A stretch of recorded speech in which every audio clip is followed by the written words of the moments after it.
Millennials don't like Trump too much, but apparently they like his policies if they were presented by someone else. Millennial women are turning to dating older men. I wonder why. Could it be that the new wave of entitled, self-loathing, progressive liberal, emasculated, and feminized, safe space-loving, environmentally friendly boys that refuse to consider themselves as adults until they're 30 years old are not mature enough for them? Also, a Portland liberal is the latest to become the symbol of the emotionally unstable left when she throws a crying tantrum over a Confederate flag. Rug. A popular science blog rushes to try and defend wannabe scientist Bill Nye, a returning topic for us, as actual scientists call out his show on the Twitter sphere. Also, a Christian school lacks the Christian compassion they preach when one of its students becomes pregnant and they publicly shame her. But first, I address the Manchester terrorist attack with a personal message about those involved and where we go from here. We begin there on the Generation Y Conservative Podcast.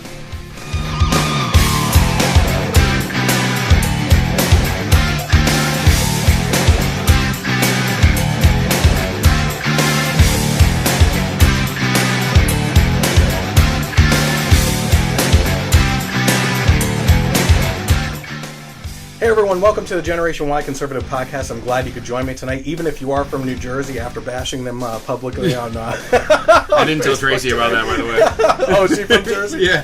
Sorry, Tracy. That's the second time. Dude, The exact same thing. Oh, is she from Jersey? Sorry, Tracy. Well, here's the thing.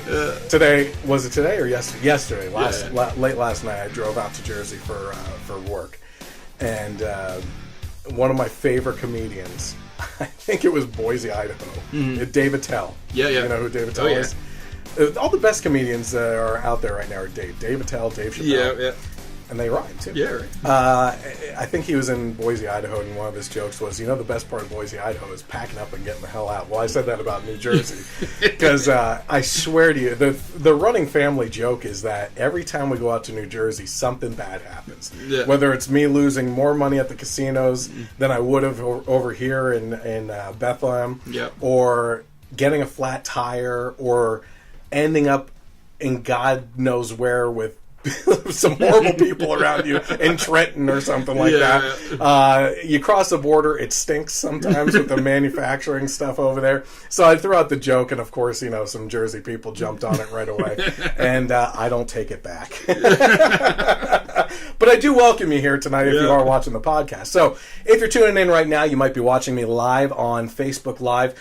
You can always find the page at the Generation Y Conservative. You can search for that on Facebook. You can also find me, more importantly, with the finished high-definition podcast in audio and video on YouTube. And what you have to do for that is actually search for the Generation Y Conservative. You'll come across the channel there. You can also find me on Twitter, which is at Gen Y Conservative without the E on the end, and interact with me there. There's been some fun interactions there, especially one with a... what was the latest one? It was over Ashley Judd. Oh, God. Is she A still lot a of people thing? were liking my...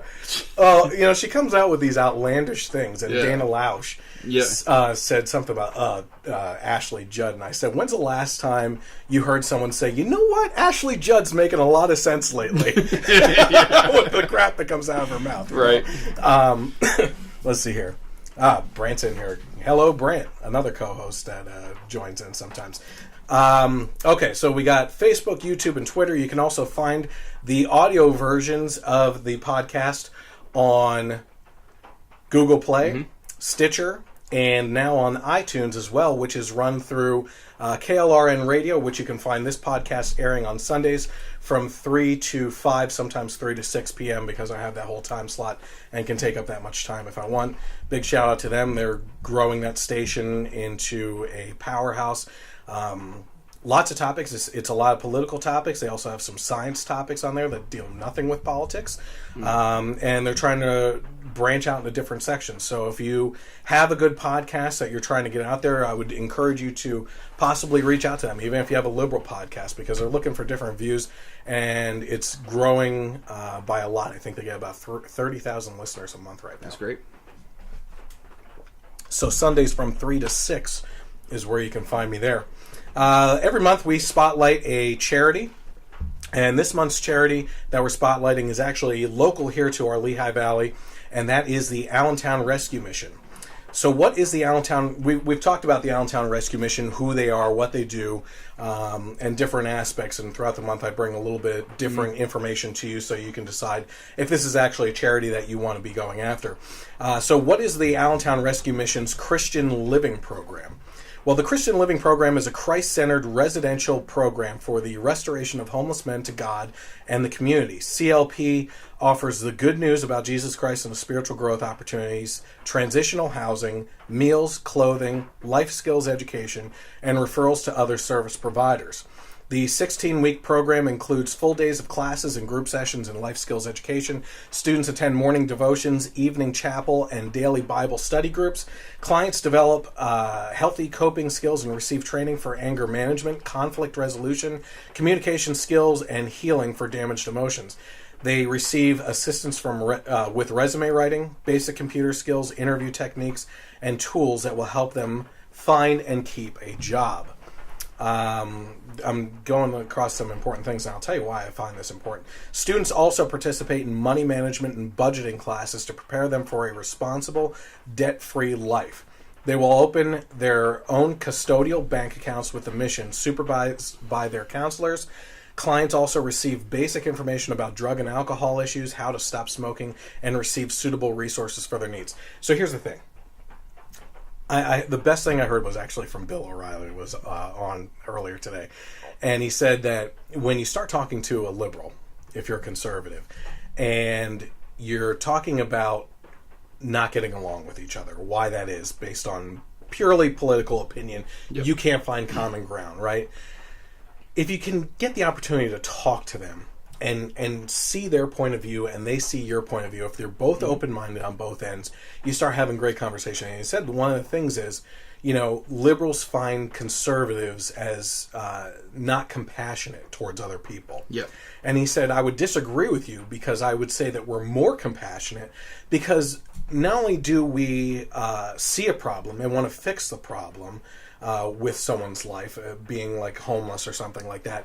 But we also try to provide the means for them to achieve the way to get out of that. Yeah. Not just showing compassion for someone, like pat them on the back, we feel really sorry for you, and walking on, trying to find a way. And here you're seeing it with the Allentown Rescue Mission, which is you're providing a home, you're providing meals, if they want to, they're not forcing a Christian life on you, but they help you get out of drug and alcohol issues and stuff like that. And that's really what it's about, is not just here's some money, get back out in the street, and what are they going to do with the money? Especially if they don't have money management skills.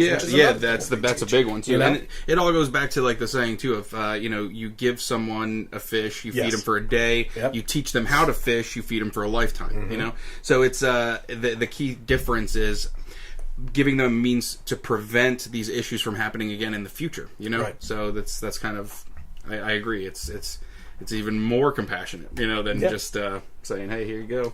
Good luck out there. Yeah, exactly.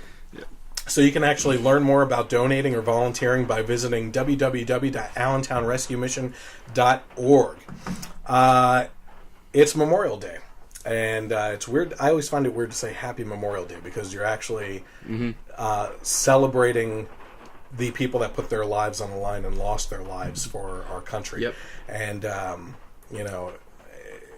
it's not something happy to celebrate, but they gave their life for the freedoms that we enjoy, the liberties that we enjoy, and I think that they would agree that the least we could do is celebrate those things that they sacrificed their lives. I think it's fine to celebrate Memorial Day as long as the reason why we have that day is always at least in our thoughts and in our hearts and things like that. Yeah, absolutely. Speaking of that, I actually have a message from our former president, President Obama, on Memorial Day. This was actually delivered back in 2008. Okay. And I always get a laugh because it's hard to find because no one really covered it. But this is a message from from our former president, President Obama, on Memorial Day back in 2008. And here we go. On this Memorial Day, as our nation honors its unbroken line of fallen heroes, and I see many of them in the audience here today. So, Obama, President Obama, we honor the fallen soldiers, and he saw a lot of them out in the crowd. Who knew he was a medium? Yeah. I see dead soldiers. I have a new show on TLC, Southside Medium. I'm joined by Jennifer Love Hewitt. She had a very famous show, and we're doing great things together. And Bill Clinton's like, I like that Jennifer Love Hewitt.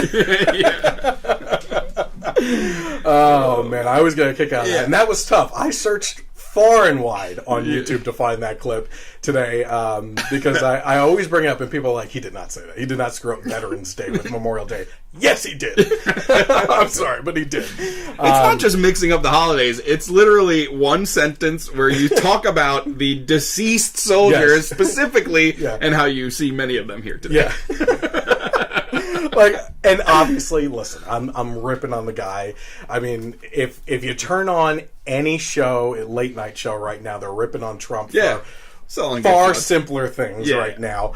Melania's slapping his hands away for crying out loud. Twice. Yeah.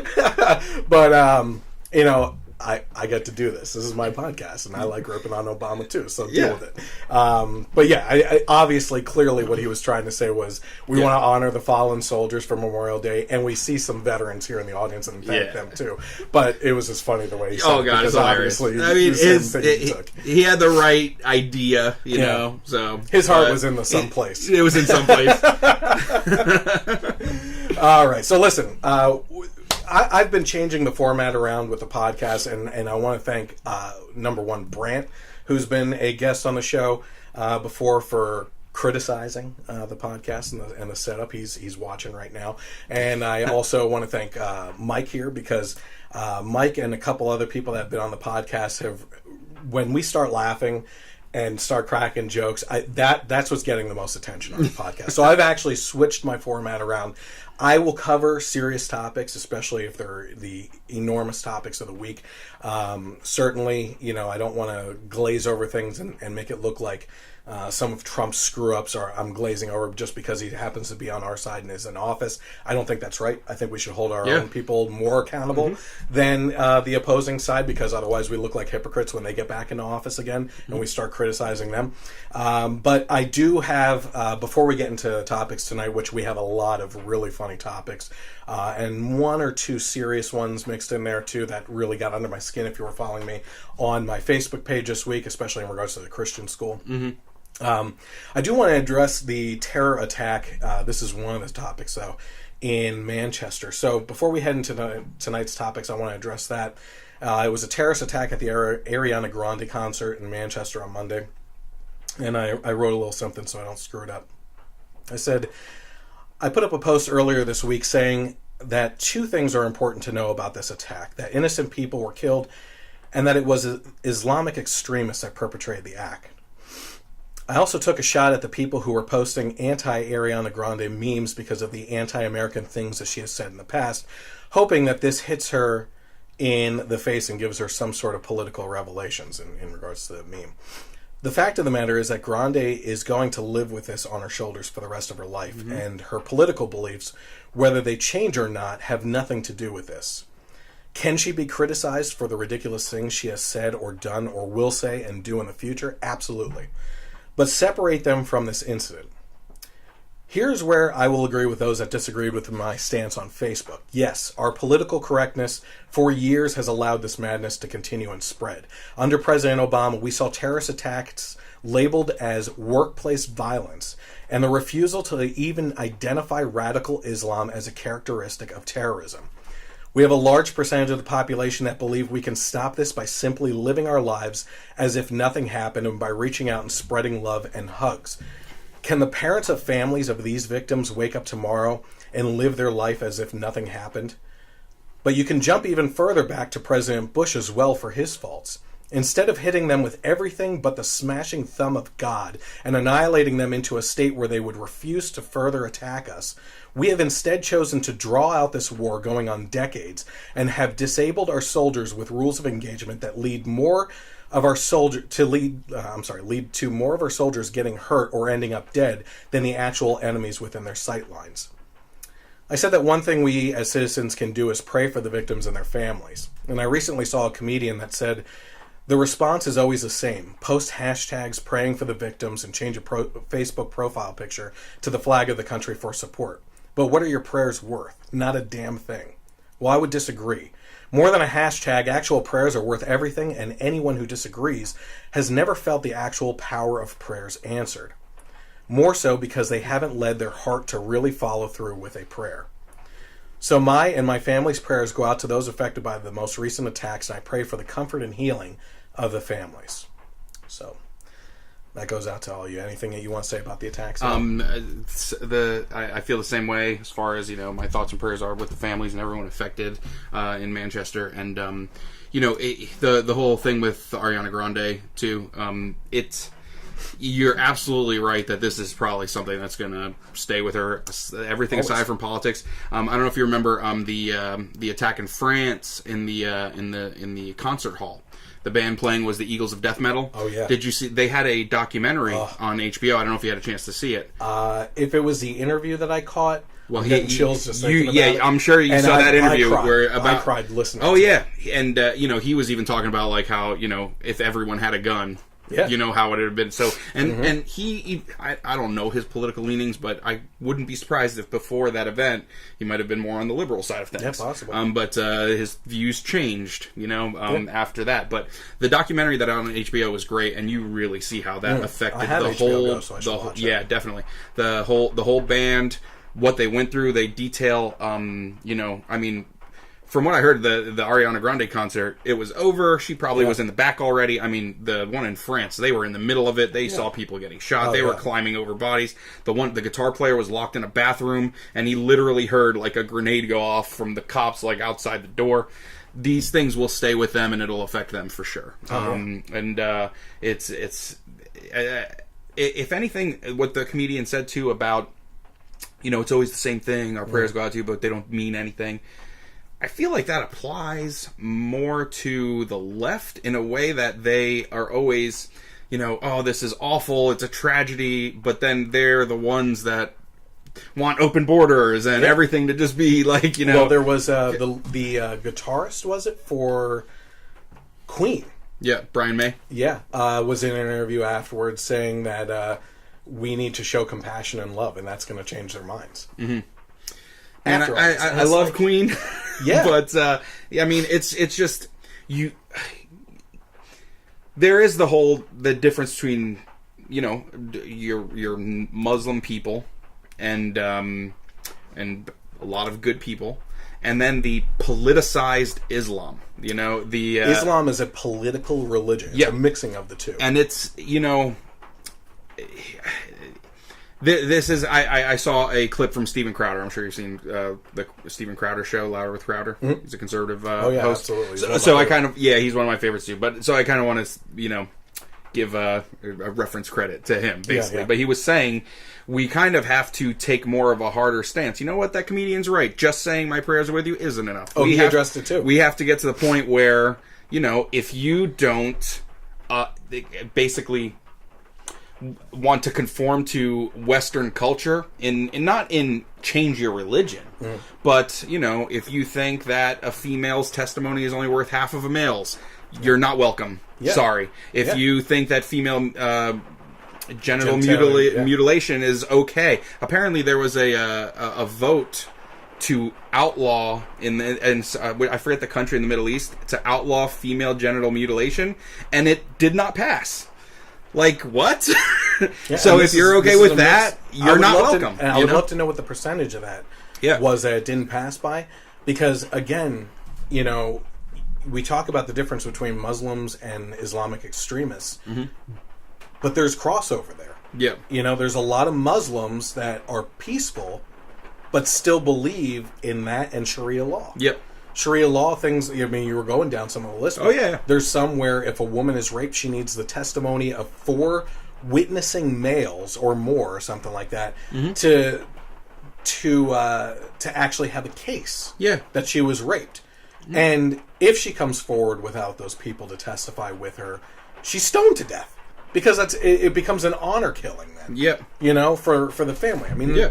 And it drives me nuts that we're the misogynists, you know, and even when it comes to like rape culture, campus rape culture, you know, in schools, you know, I don't even really like seeing people on the left, just liberals, like social justice warriors. They're like, well, you have to believe a woman because then, you know, it's wrong, you know, to discredit them or not demand proof, you know, when anyone can ruin this kid's life, you know, by accusing them of rape. Yet, we're supposed to just let everyone in from cultures that believe that if you're raped, you need 4 men's testimonies and stuff like that. It's crazy. We are actually, I just heard it this week, I think we're on the anniversary of, what was it, 2007, 2008, when the Duke lacrosse team was falsely accused of raping the stripper that came to the party, and they found no evidence at all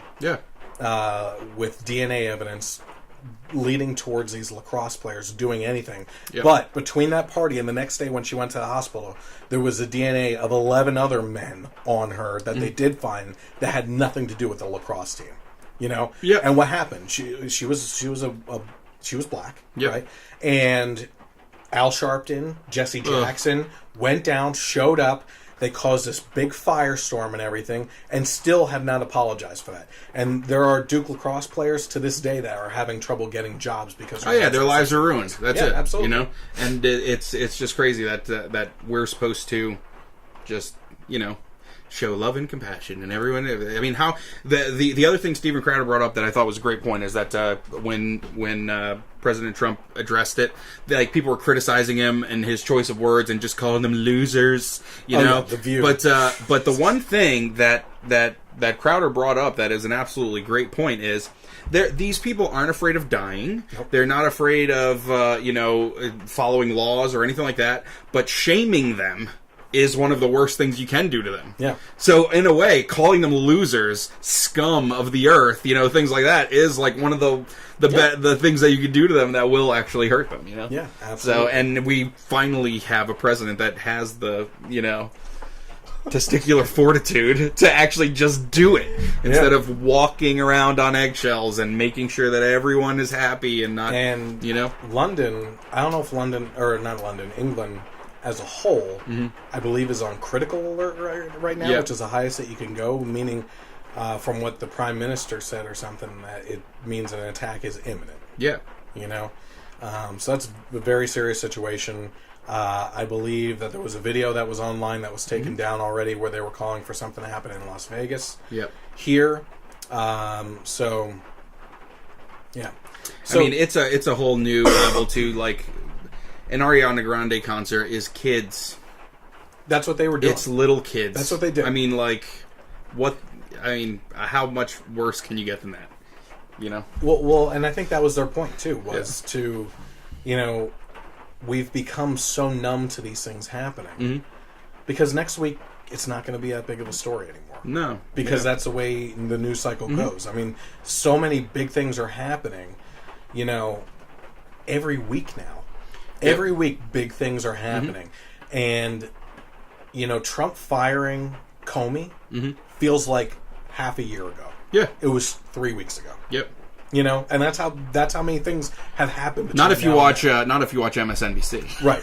That's still front page news, even though, and all you see about Manchester's little ticker, you know, like on the bottom. Yeah. And that's the other thing that drives me nuts is this stuff is happening all the time. France, Nice, trucks driving through people, the concert, you know, there's stuff happening. Yet when Trump is, or any of the conservatives were campaigning on, you know, fighting radical Islamic terrorism and, you know, having a stronger military, all you see on the news is, oh, they're fear-mongering. I never saw a bigger fear-mongering convention than I ever saw. It's like, well, you know, if you want to have your head buried in the sand, then by all means, go ahead. And then, you know.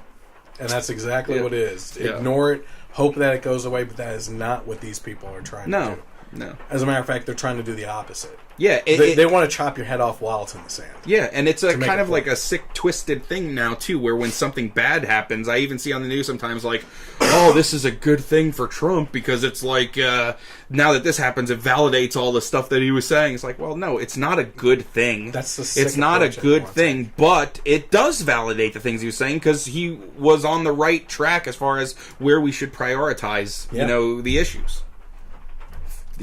Free college is not on the top of my list when I could be walking in a mall with my family and someone could just all of a sudden have a vest on that explodes or something like that. It's so crazy. Well, back to what you were saying though is, this was a concert that teens were at. Mm-hmm. She's famous for that age group. Yeah, and preteens probably even. Yeah, and I mean, one of the victims I know was an 8-year-old. Yep, 8-year-old. And they I think they wanted to do that for shock value. Mm-hmm. And if there's one way to wake up people, it's to attack the most precious treasure to people, which is their children. Yeah. When Pearl Harbor was attacked in World War II, the famous line was that a sleeping giant was awoken. Yeah. What is it going to take for us to wake up? I thought it was 9/11. You'd think, And when you go back and watch things from 9/11, you hear Republicans, Democrats, liberals, conservatives, right, left, all wanting to turn the Middle East into a parking lot. Yep. Everyone. And then it just everybody just forgets, Then what the heck introduced political correctness into the equation where it has gotten to this point? That has gotten to this point where you can't even identify terrorists as radical Islamists. Mm-hmm. Not Muslims, you know? Yep. The fact that the news stories today can't even focus on the fact that, they immediately jump to this is a Muslim ban on travel, right? Yep. It's not a ban on countries that harbor terrorists, that they come from. Because they've come from Russia. They've come from a whole bunch of different places. It doesn't matter where they're coming from. It's the fact that those are the places that harbor them. And on top of that those are places that don't vet the people before they get on the plane. And they just get on and come right over. Yep. Whereas we do our due diligence here in the country. As big of a pain as it is with TSA, you still do it. I mean, when I went to 2 weeks ago, I went to the Metallica concert, and we went through metal detectors. The and it at a metal concert went off the whole time. Yeah, right. Because we all just bleed metal anyway, But my belt went off, and I got the whole wand and everything. So I don't even know how anything could get in, Yeah. But there are always ways, Oh, yeah, but they're sneaky. Yeah, yeah, but yeah. So. Well, let's just go ahead and hit this other serious topic, and then we'll just kind of laugh the night away. Okay, sounds good. So, a New York Times headline reads, "Pregnant at 18, hailed by abortion foes, punished by Christian school." So there's a lot of information here that I don't like reading things. I like having an open conversation. But there's just a lot of information here that I have to read over, and we'll kind of go back and forth on that. Sure. So Maddie Runkles is a senior at Heritage Academy, a Christian high school outside of Washington, D.C., and she is active in her school, excels at her studies, and is also taking college courses while finishing up her diploma. She's a practicing Christian, and in January of this year, she found out that she was pregnant. Her classmates are scheduled to walk at graduation on June 2nd because she is expecting a child. The school is not allowing her to participate. According to some more recent updates on the matter, she and all other students sign a vow every year that states that they will not be allowed to walk because the school has a rule against premarital sex, alcohol, drugs, and tobacco. So these students willingly sign a vow or a statement every year saying, I will not do these things because I'm a Christian going to school. And if you get caught doing it, you cannot walk the ceremony. Okay? So, going right along with that, I'm agreeing with that up until this point here. Yep. Writers like Matt Walsh. Do you know who Matt Walsh is? Okay, he's a blog, Christian blogger on the Blaze and stuff. And a lot of other commentators seem to believe that what people are taking issue with is her not walking at graduation. But clearly, If they signed this pledge every year, she knew very clearly that what the consequences would be, which is what I'm saying. The real issue here is the fact that they made her stand up in front of the entire school to announce that she had sinned. So this is from the New York Times article. Maddie did consider abortion. After all, she was mere months away from graduating and attending college. Having a child would be hard. Not impossible, but certainly challenging. But Maddie's parents were very supportive of her, and she chose life for her baby. Maddie comes from a Christian family and attends a strong Christian church where she has felt nothing but love and support since finding out that she is pregnant.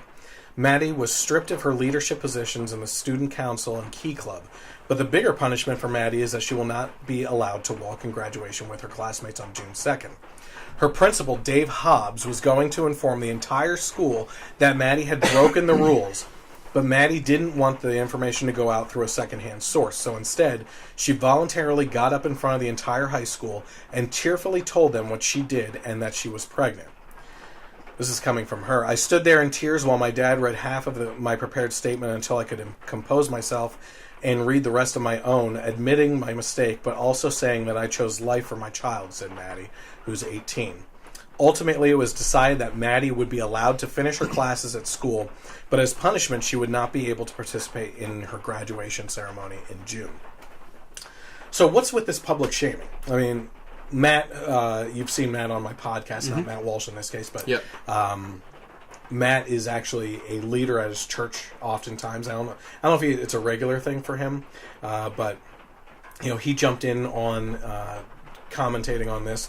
And he pointed out some Bible verses to me, as in James 5:16 on confessing sin to one another, and also in Matthew 18:15 through 19 on the order in which you bring these issues in front of an increasing audience, which whole other separate story we know very much about because of something that we have personally dealt with. But essentially, what it says in Matthew is he's saying you go to the person who has sinned, and you talk to them about it, make sure that they realize it. If that doesn't work, you bring someone else to it and try to convince them. If that doesn't work, you bring like the elders of the church to a meeting and have them talk. Yeah.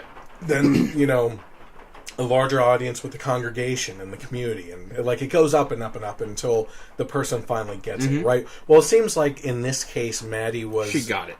It seemed like she got it. I think she realized it in the first meeting that she would have had with this Dave Hobbs principal. There's Christians out there that make Christianity look horrible. The Westboro Baptist Church. There's I'll get to it in a little bit, but things that are said that shouldn't be said. And in this case, this Dave Hobbs essentially in my mind jumped the gun and went, okay, well, we had our meeting. Now let's publicly flog her with shame. In front of the entire school. Like this kid's pregnant. She's dealing with that enormous emotional pressure right now. Thank God her parents backed her up and said, choose life for this child. We will help you. We will support you. That's what I pray for everyone that lands in this situation. Because kids are it's an emotional mess when you're a teenager. No matter whether you're pregnant or not.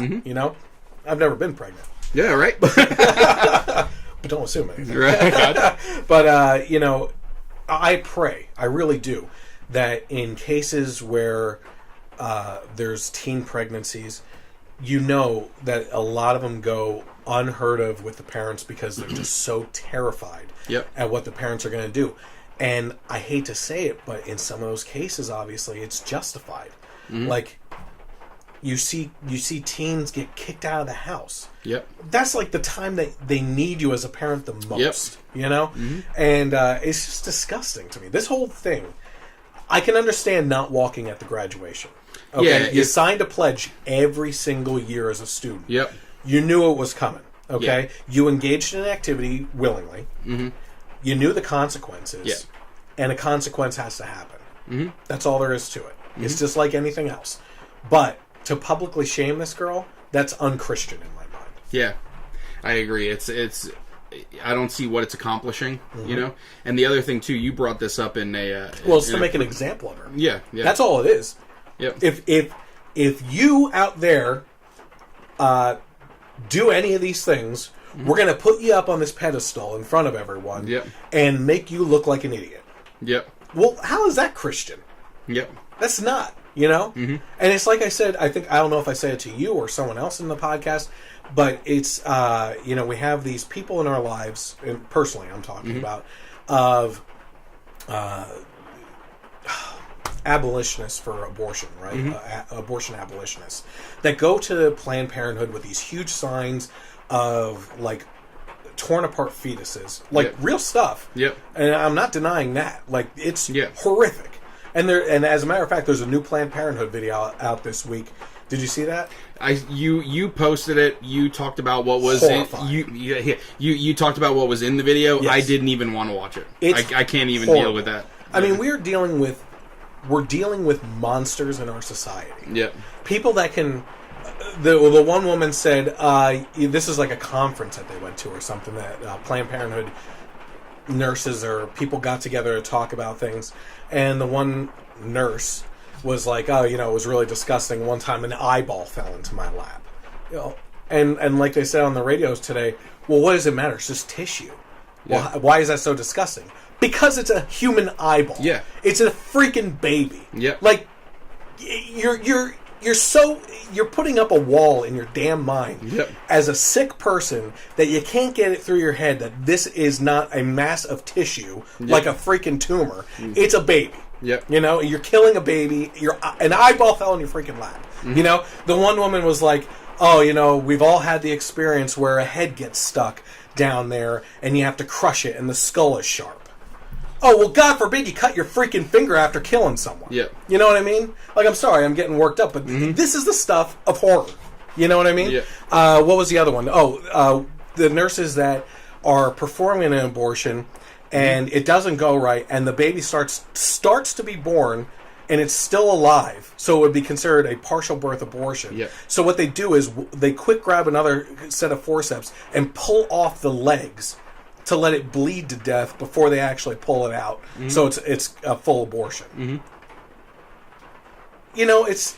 Yeah, I hate making Nazi references, but that's the sick crap that you don't view human life as human life, and you can do this stuff and go home at the end of the night, and somehow these people have kids and can go home and look at their kids in the eyes after doing these things and completely disconnected.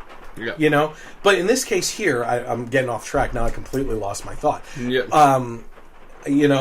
So the people that go outside with the big signs and everything, and then they start shouting down people like, "How dare you go in there and get an abortion?" Like, that is not the Christian thing to do. I'm sorry. I understand what you're trying to do. I understand that you're trying to save a life here and everything. But if they were to set up a lemonade stand type setup with a chair on one side, a chair on the other, and a Keurig set up on it with some coffee cups.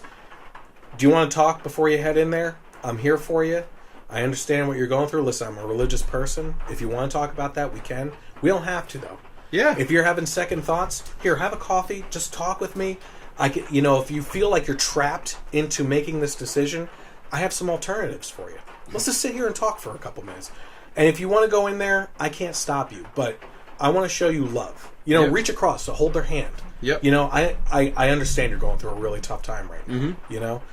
Screaming them down and being a jerk like the Westboro Baptists is not the Christian thing to do. And the thing is, too, some of those people going into, say, a Planned Parenthood, they might not end up getting an abortion. Yeah. Because a lot of times for, not to get into...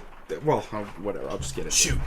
So my wife and I, we were together for a little while, and then we found out that she was pregnant. And we went to, I don't think it was a Planned Parenthood, but it was a clinic just to go to for your initial, like, I'm pregnant doctor's visits. Yeah. Because, we weren't going to, like, our family doctors or whatever, and no family knew yet, And, we didn't end up getting an abortion. So when they're going in and you're yelling at them, you don't even know what their intentions are. They might not be intending to have an abortion to begin with. Secondly, I'm also a religious person, and I have my faith that I follow, but abortion...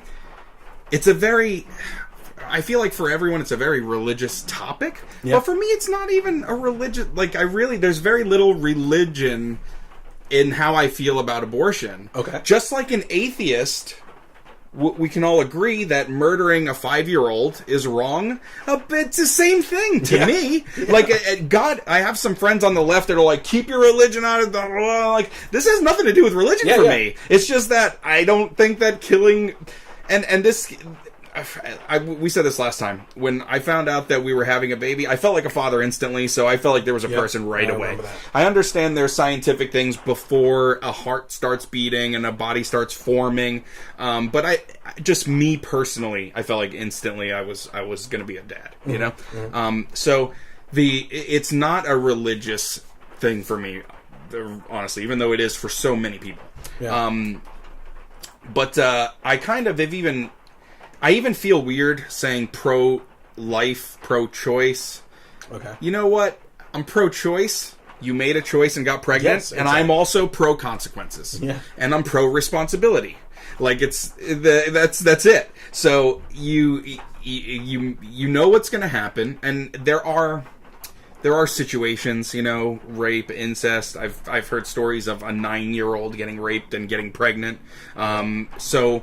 I understand their outlet, but if you're 20-something, my wife was in her early 20s, and you knew what could happen, and then okay. And look, he wouldn't be wearing a T-Rex costume. You saw that? It's ridiculous. Falls over. Yeah. So you all right? You're pro-choice. You made a choice, and now you're pro-consequences and pro-responsibilities. And I'm actually glad that you brought up the you don't have to be a religious aspect, because I'm actually getting ready, working with our pastor right now, to do a joint talk where I talk about the abortion issue and how to approach both religious people and non-religious people about abortion and talk to them. And then he's gonna and also include some of the Bible verses that pertain to that.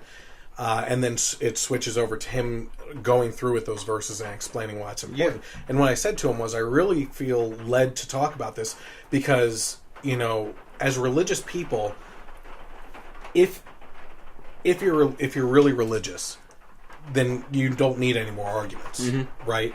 But if you're not, and you have a religious person approaching you, trying to tell you not to, and throwing Jesus at you, a wall goes up. It's a wall. Yeah, it's a defensive mechanism right away, and you're not going to get any further, right?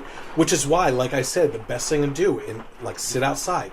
I'm religious. If you want to talk about that, that's fine. But you know what? There's other things that we could talk about on, alternatives. Yeah. Let's talk about how I can help you. Yeah. Yeah.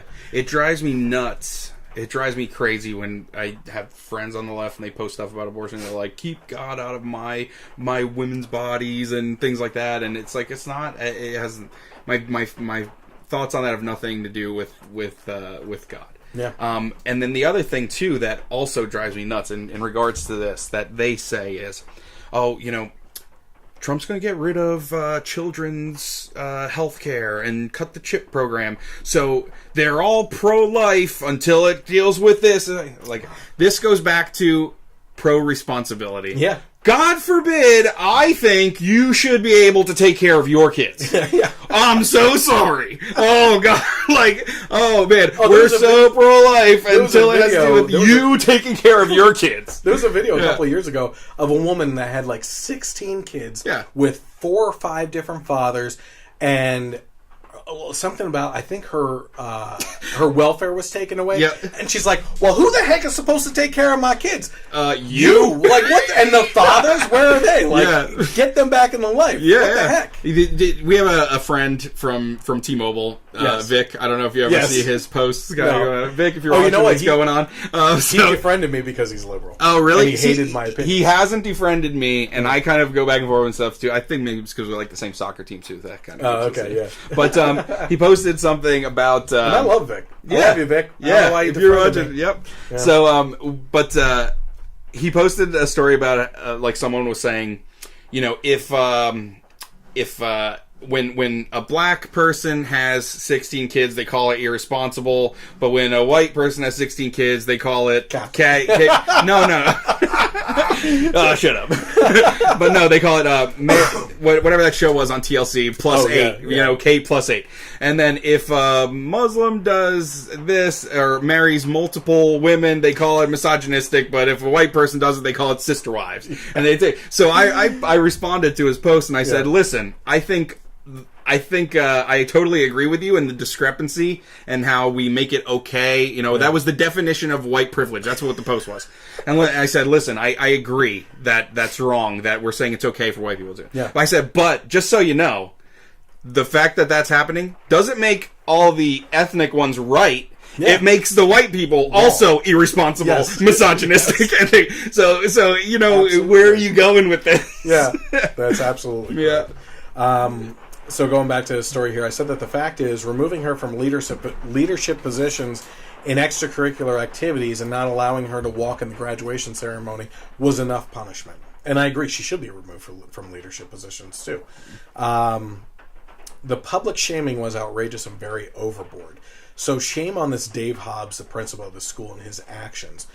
One more very insightful thing that Maddie said, the girl in this situation, was, this is very important, some pro-life people are against the killing of unborn babies, but they won't speak out in support of the girl who chooses to keep her baby. Mm-hmm. Honestly, that makes me feel like maybe the abortion would have been better. Then they would have just forgiven me rather than deal with these visible consequences. Mm-hmm. That's what these Christians have done. They have forced her into a position where she actually thinks that considering abortion would have been the better thing to do because they would have just forgiven her for that action. Yep. Instead of being responsible and going through and saving the life of the baby. Mm-hmm. That's pretty sick. Yeah, we are forcing these kids into that type of mentality. For someone as young as she is, too, to decide to keep the baby, that's to be commended, I think. Absolutely. That's courageous, you know. And I even I want to disagree a little bit on as far as I understand that she signed a paper saying that she wouldn't be able to walk, you know. But, I mean, as a former high school kids are idiots. I mean, they're told by their school they have to sign this thing. Oh, we are going to be talking about idiots. Yeah, right. Next couple articles of kids. Yeah, especially considering that she took the high road with dealing with the consequences and the responsibilities of what is going to be ahead of her for life. Yeah. I wouldn't not let her walk, I guess. That's just me. But I do get she signed a contract. She knew ahead of time. And dealing with consequences. So I kind of get that one. But even though I'm kind of like... What good is signing a pledge, though, if you see an example? Yeah, you're right. I agree with that. I just think that... I don't know if the kids have a choice to sign the pledge. Mm-hmm. I feel like if they're like, hey, you know what? I don't know if I can do this. Then it's like, okay, leave school. Go to a different school. Yeah. But I get it. She signed it, and at 15, 16, 17, you know what you're doing. As far as taking the leadership, removing her from leadership roles and stuff like that, you brought up in a previous podcast that, a church with every pew has sinners or something like that, you know? Yep. So everyone is a sinner, and she did sin, you know, and made a mistake. All sins are weighed equally. Yep, and is owning up to it. To when it comes to like things of leadership positions, this even goes to how I feel about like affirmative action and things like that. If she's the most qualified for a position, I still think she should be able to do it. Because again, her getting pregnant and her sin, that guy, whoever runs the school, he's a sinner. And he runs a school. Yeah. He is in a leadership position, imposing this on this 18-year-old girl.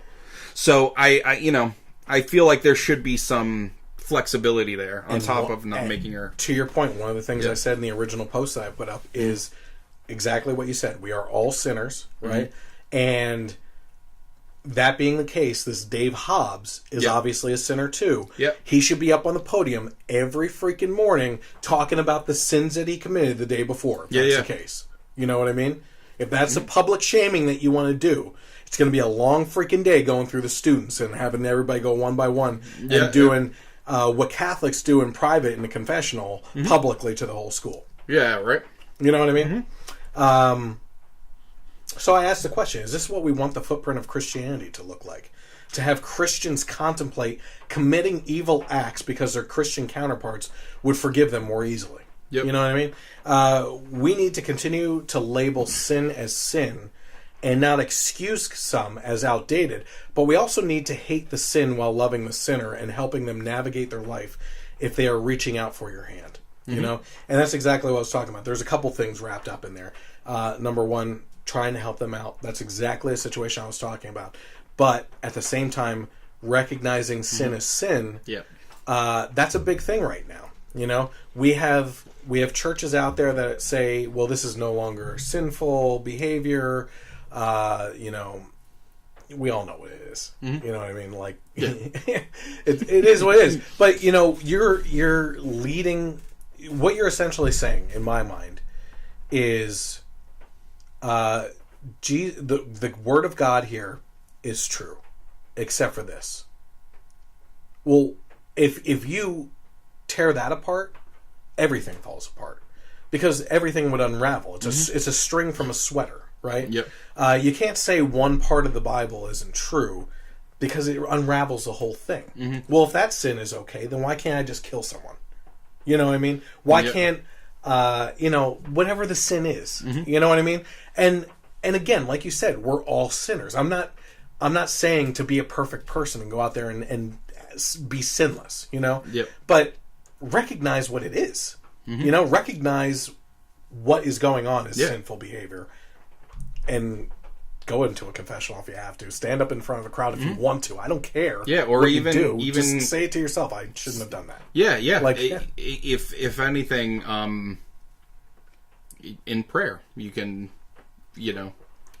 Yeah. Well, listen, what you're doing, if you are one of these Christians that are in a church, especially if you're a pastor that is saying these types of things, is you are literally... figuratively, I guess you'd say, or metaphorically, I don't know. Yeah, you're stepping between them and God, and becoming a wall from them to truly reaching the Word and God. Yeah, you know, I don't want to get all religious on people, but that it's a serious thing that's going on. Yep. Because I think that it's one of the crumbling foundations of Christianity in the world today is false testimony and false leadership in the Word, and I think that's concerning. So that's that. You ready to go on to Millennials? Let's do it. All right.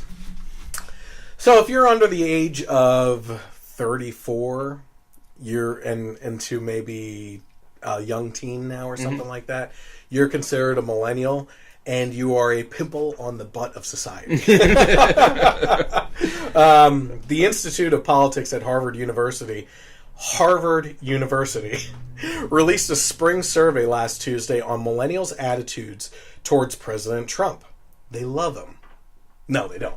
Yeah. The study actually found that 32% of 18 to 29-year-olds approve of Trump's performance, and 41% of respondents give Trump a letter grade of F through his first 100 days in office. So, you know, the highest percentage of people give him the lowest grade possible in this case. But when asked about major planks of Trump's agenda, millennials issued broad support for the president's trade policies and law enforcement priorities.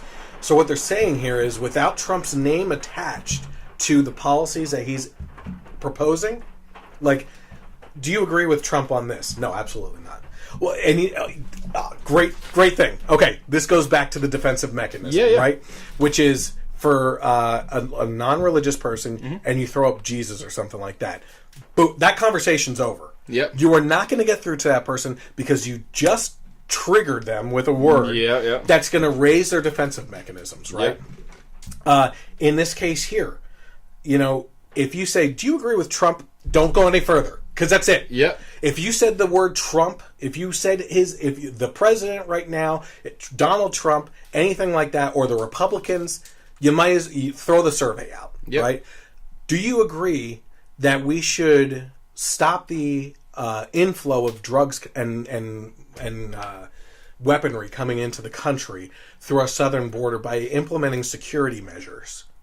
Yes. You know what I mean? Like, Okay, did you know that Trump is proposing that? Yeah. Oh, no. Yeah, you know what I mean? Come on. We've seen tons of YouTube videos about this, too. Yes. Even some of the late night shows and everything that rail on him. They even do, like Jimmy Kimmel's done, like Man on the Street. Yes, where they attribute, the person that they supposedly hates actions to the other candidate. Yeah. Oh, yeah, absolutely. Yep. You know, I mean, they got liberals back in the McCain-Obama race when they were like, how do you feel about Obama picking Sarah Palin as his running mate? Oh, I think it's a great choice. I think she's going to do a great job.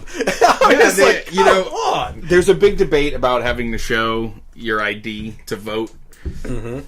Screw that. You should have to take a test. Yes. You should have to pass a simple test in order to be allowed to cast a ballot. Yeah. Because there are idiots deciding the future of everyone for the next 4 or 8 years and beyond.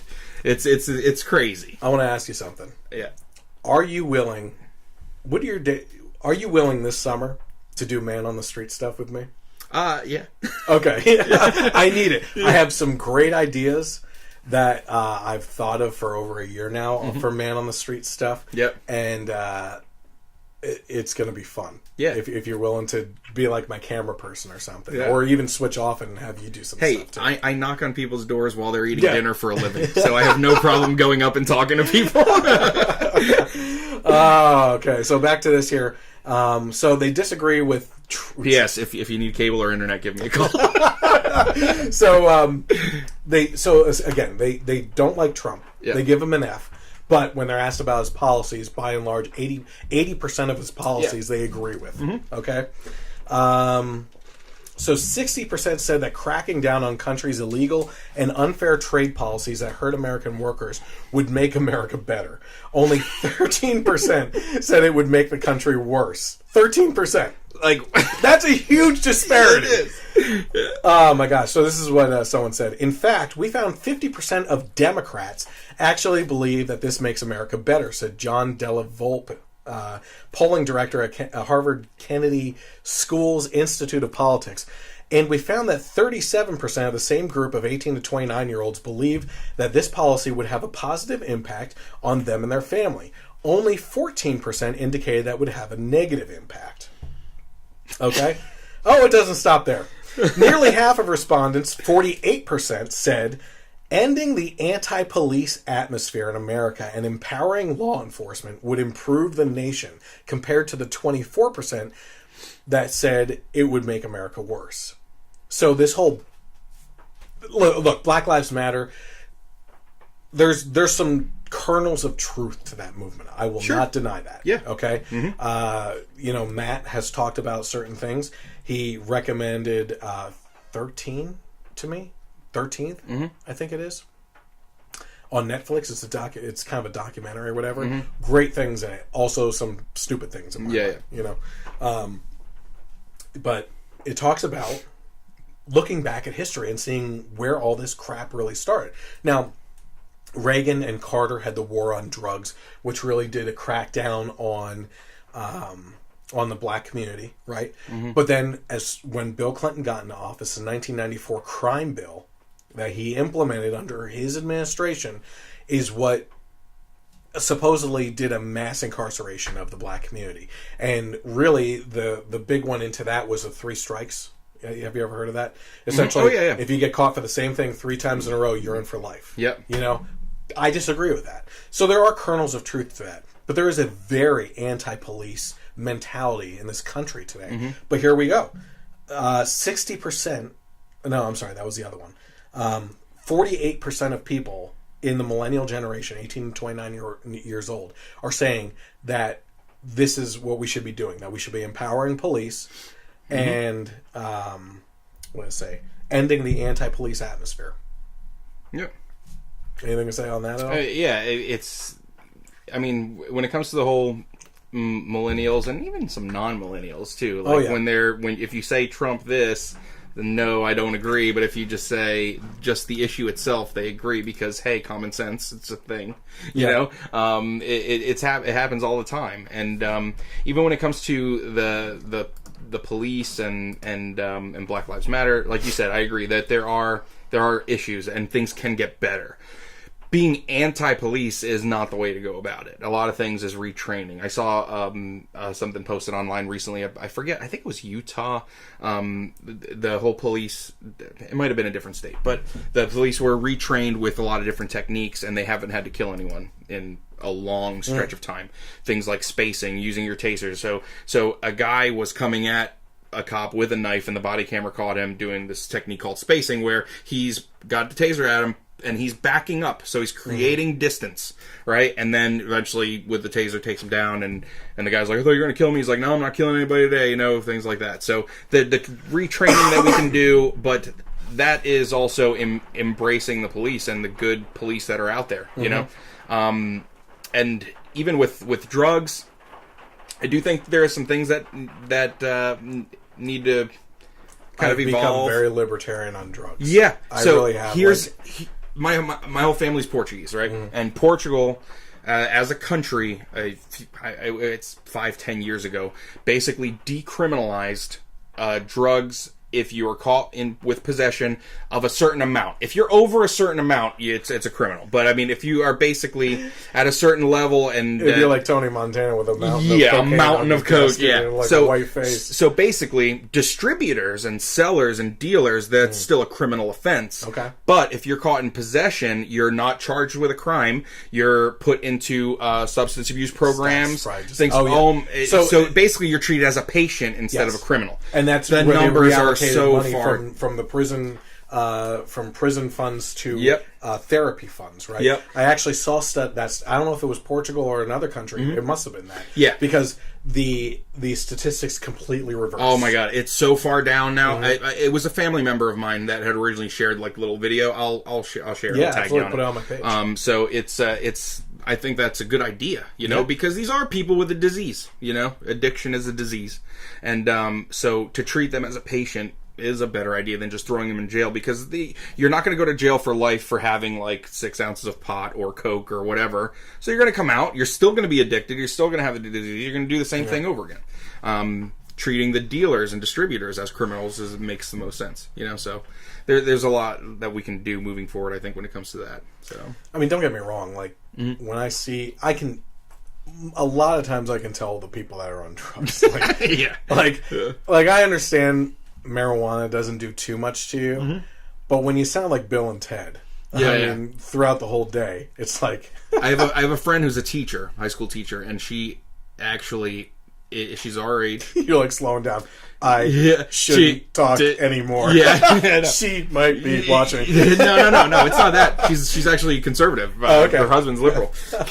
But she's do? Yeah, I know, right? Oh, they're great. I love them. But she had said that she's still against the legalization of marijuana, strictly because she sees what it does to the kids in her class, just as far as the increase in laziness and decrease in effort and your studies and everything like Except that. For lunch. Yeah, right. Except for lunch. Yeah. So maybe at least until a certain age, after high school age, like 21. If you've got to be 21 to drink, then if it's ever legalized, there should be an age limit. But that kind of, because I was always like, whatever. I've never smoked a thing in my life, honestly. But I've gotten to the point where you see people dying all the time from drunk drivers. If drinking is legal and smoking is legal, which is slowly killing yourself if you're smoking cigarettes, then pot I don't think is even as bad as that. It's just the mental thing it does to you. But she opened my eyes in that respect as far as kids and what it does to them with their studies and being growing up to be responsible adults. So who knows where we're going to go with all that stuff. But. Absolutely. Okay, so back to the pimples. Yep. Millennials, I'm sorry. Yeah. Fewer millennials supported Trump's plans to repeal and replace Obamacare, institute a temporary ban on refugees, and issuing new visas from 6 predominantly Muslim countries and a border wall. So there are things that they, even without his name associated with, still disagree with. Okay, so even though we disagree, they actually do have some principles. some things that they... I would argue against that. Yeah. Maybe I'm not wording it right. And I've said this multiple times in other podcasts, but the reason why you see a harder fall for Republicans or conservatives that trip up on themselves and do something bad than someone like Bill Clinton, who's fornicating and whatnot in the office. Yeah. Someone other than his wife. Yeah. You know, is that we tout these principles and morals. Mm-hmm. So when you get caught doing the opposite of those, you're a hypocrite, and you have that much further to fall. You know, mm-hmm. But someone like Bill Clinton could say, "Oh well, you know, I never said that marriage is like a great thing, a sacred thing, or anything." You know, yeah. It's like they don't tout principles or morals. Yeah, their mantra as a people, and this isn't to like bash them. It's not. It's just they don't tout those things because their mantra as a party is helping people. Mm-hmm. Okay, so that's where they come across. So it would be hard to be a hypocrite on that because you're just not doing something at the time. Mm-hmm. Well, I donate now and then, and I go out into a soup kitchen. Yeah, but you're not working it all the time. Well, you know, you can't catch them on that. Yeah. Because helping people and whatever, like that's. But there's nothing behind that, you know. So I always see that as a falling point, but that's off topic. Whatever, it doesn't really matter. It also, the poll shows that millennials are disappointed with how the media has covered the president's tenure, so they agree that the media is a problem. Only 10% of respondents gave the mainstream media an A grade of its coverage of Trump's first 100 days. More than a quarter, 26%, give the media an F. So there's some light at the end of the tunnel. Yeah. You know what I mean? What's crazy to me, and you brought up MSNBC earlier, is that they're number one in television right now. Ugh. You know, Fox was always number one. Yeah. But with the O'Reilly situation, Roger Ailes, it's just been black eye after black eye. And you know what? They deserve it. Mm-hmm. They really do. Yep. I don't know if the Bill O'Reilly stuff is true or not. Mm-hmm. The same thing is happening to Hannity right now, and it happens to be Media Matters and the Bonner Group that are going after advertisers, especially in foreign countries where Fox airs, that don't have affiliate or don't have their ads shown over in the United States. Yep. And they go after those ads and they say, "We're going to run a campaign against you to tell people not to buy from you if you continue supporting your ads on Fox's show during Hannity or O'Reilly." And that's exactly what happened to Bill O'Reilly. Mm-hmm. Is he guilty of the sexual harassment and stuff? No details have come to light on that. Mm-hmm. As a matter of fact, the only one from Kirsten Powers was stupid. Yep. You know, nothing happened there. And he said something about the Fox women or people that they bring on looking good. And she went to Roger Ailes and said that was sexual harassment. Give me a freaking break. This goes back to that mentality that everything offends and triggers people. You know, like, it's such a disconnect. It really is. Mm-hmm. You know, I rarely get called attractive. But when I do, I take it as a freaking compliment, for crying out loud. He didn't say anything like, oh, come wiggle over here or anything like that. Like, oh, so... I'm sorry. Another ADD moments here and there. They're going to come and go. Mm-hmm. But you know what? When we were growing up, okay, we're going to get to this with the next topic too, about why millennials are dating older men.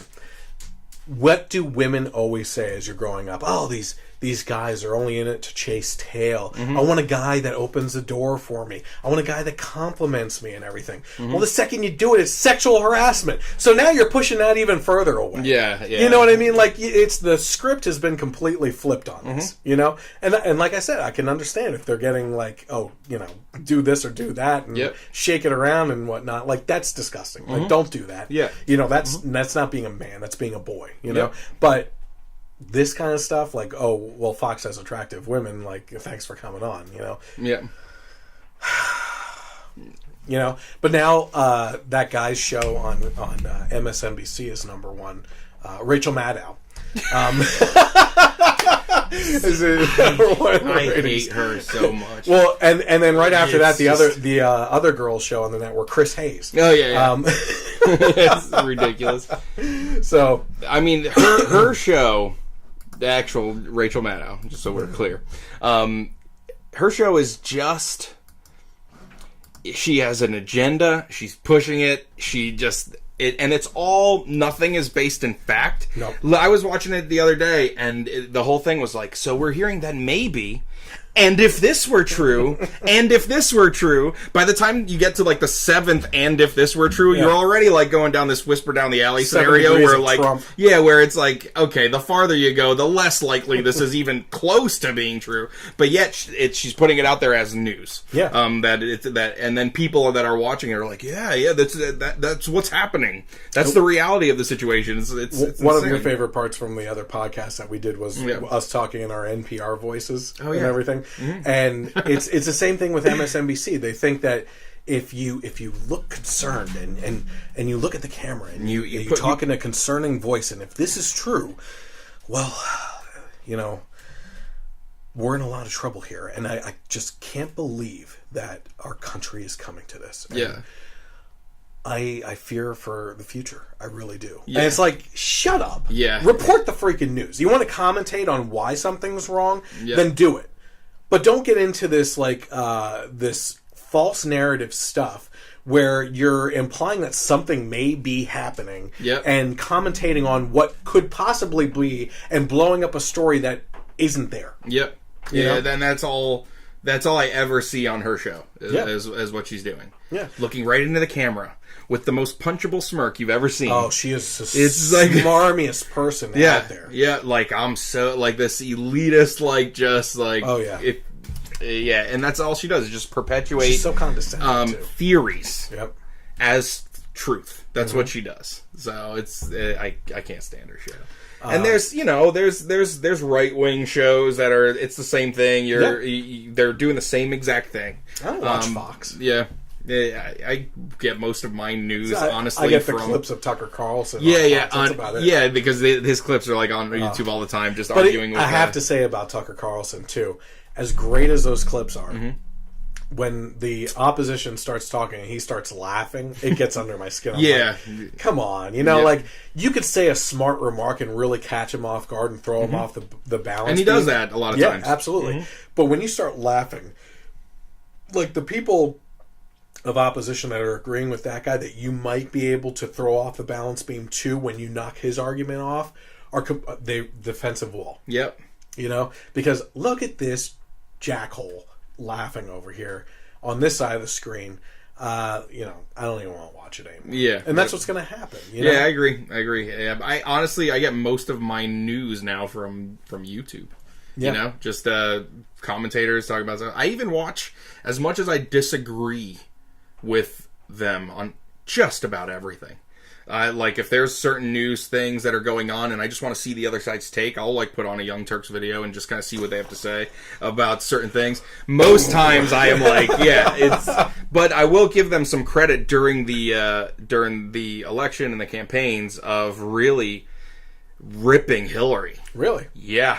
Especially Jimmy Dore. I don't know if you ever heard of him. He's a comedian, but he has a show, and he's kind of split off into his own show. Okay. And he's like he's super liberal. That's obvious. But he hated Hillary, and I could have swore like he put out some videos beforehand about like you think you're anti-war and you think you're going to vote for Hillary Clinton and you're anti-big government and anti all this stuff and you're going to vote for Hillary Clinton. She's like the poster child for all of this stuff, which she was. So there's some truth there, but a lot of times too, like my dad's even said too, he watches more CNN than Fox News, not because he likes it, but because he likes to see what the enemy is saying. Yeah, that's what he said. What I was going to bring up is actually about CNN. I'm glad that you went there because say hi to your wife, by the way. She just tuned in. Hey Tracy, how's it going? Don't watch the beginning about New Jersey. The White House Correspondents' Dinner that they had, which was great that Trump didn't even show up. Yeah, that was awesome. And just did his own thing here in Harrisburg. Harrisburg, yep. My brother wished he went so bad. He lives pretty close to that. Oh, you're really? I wish I would have gone.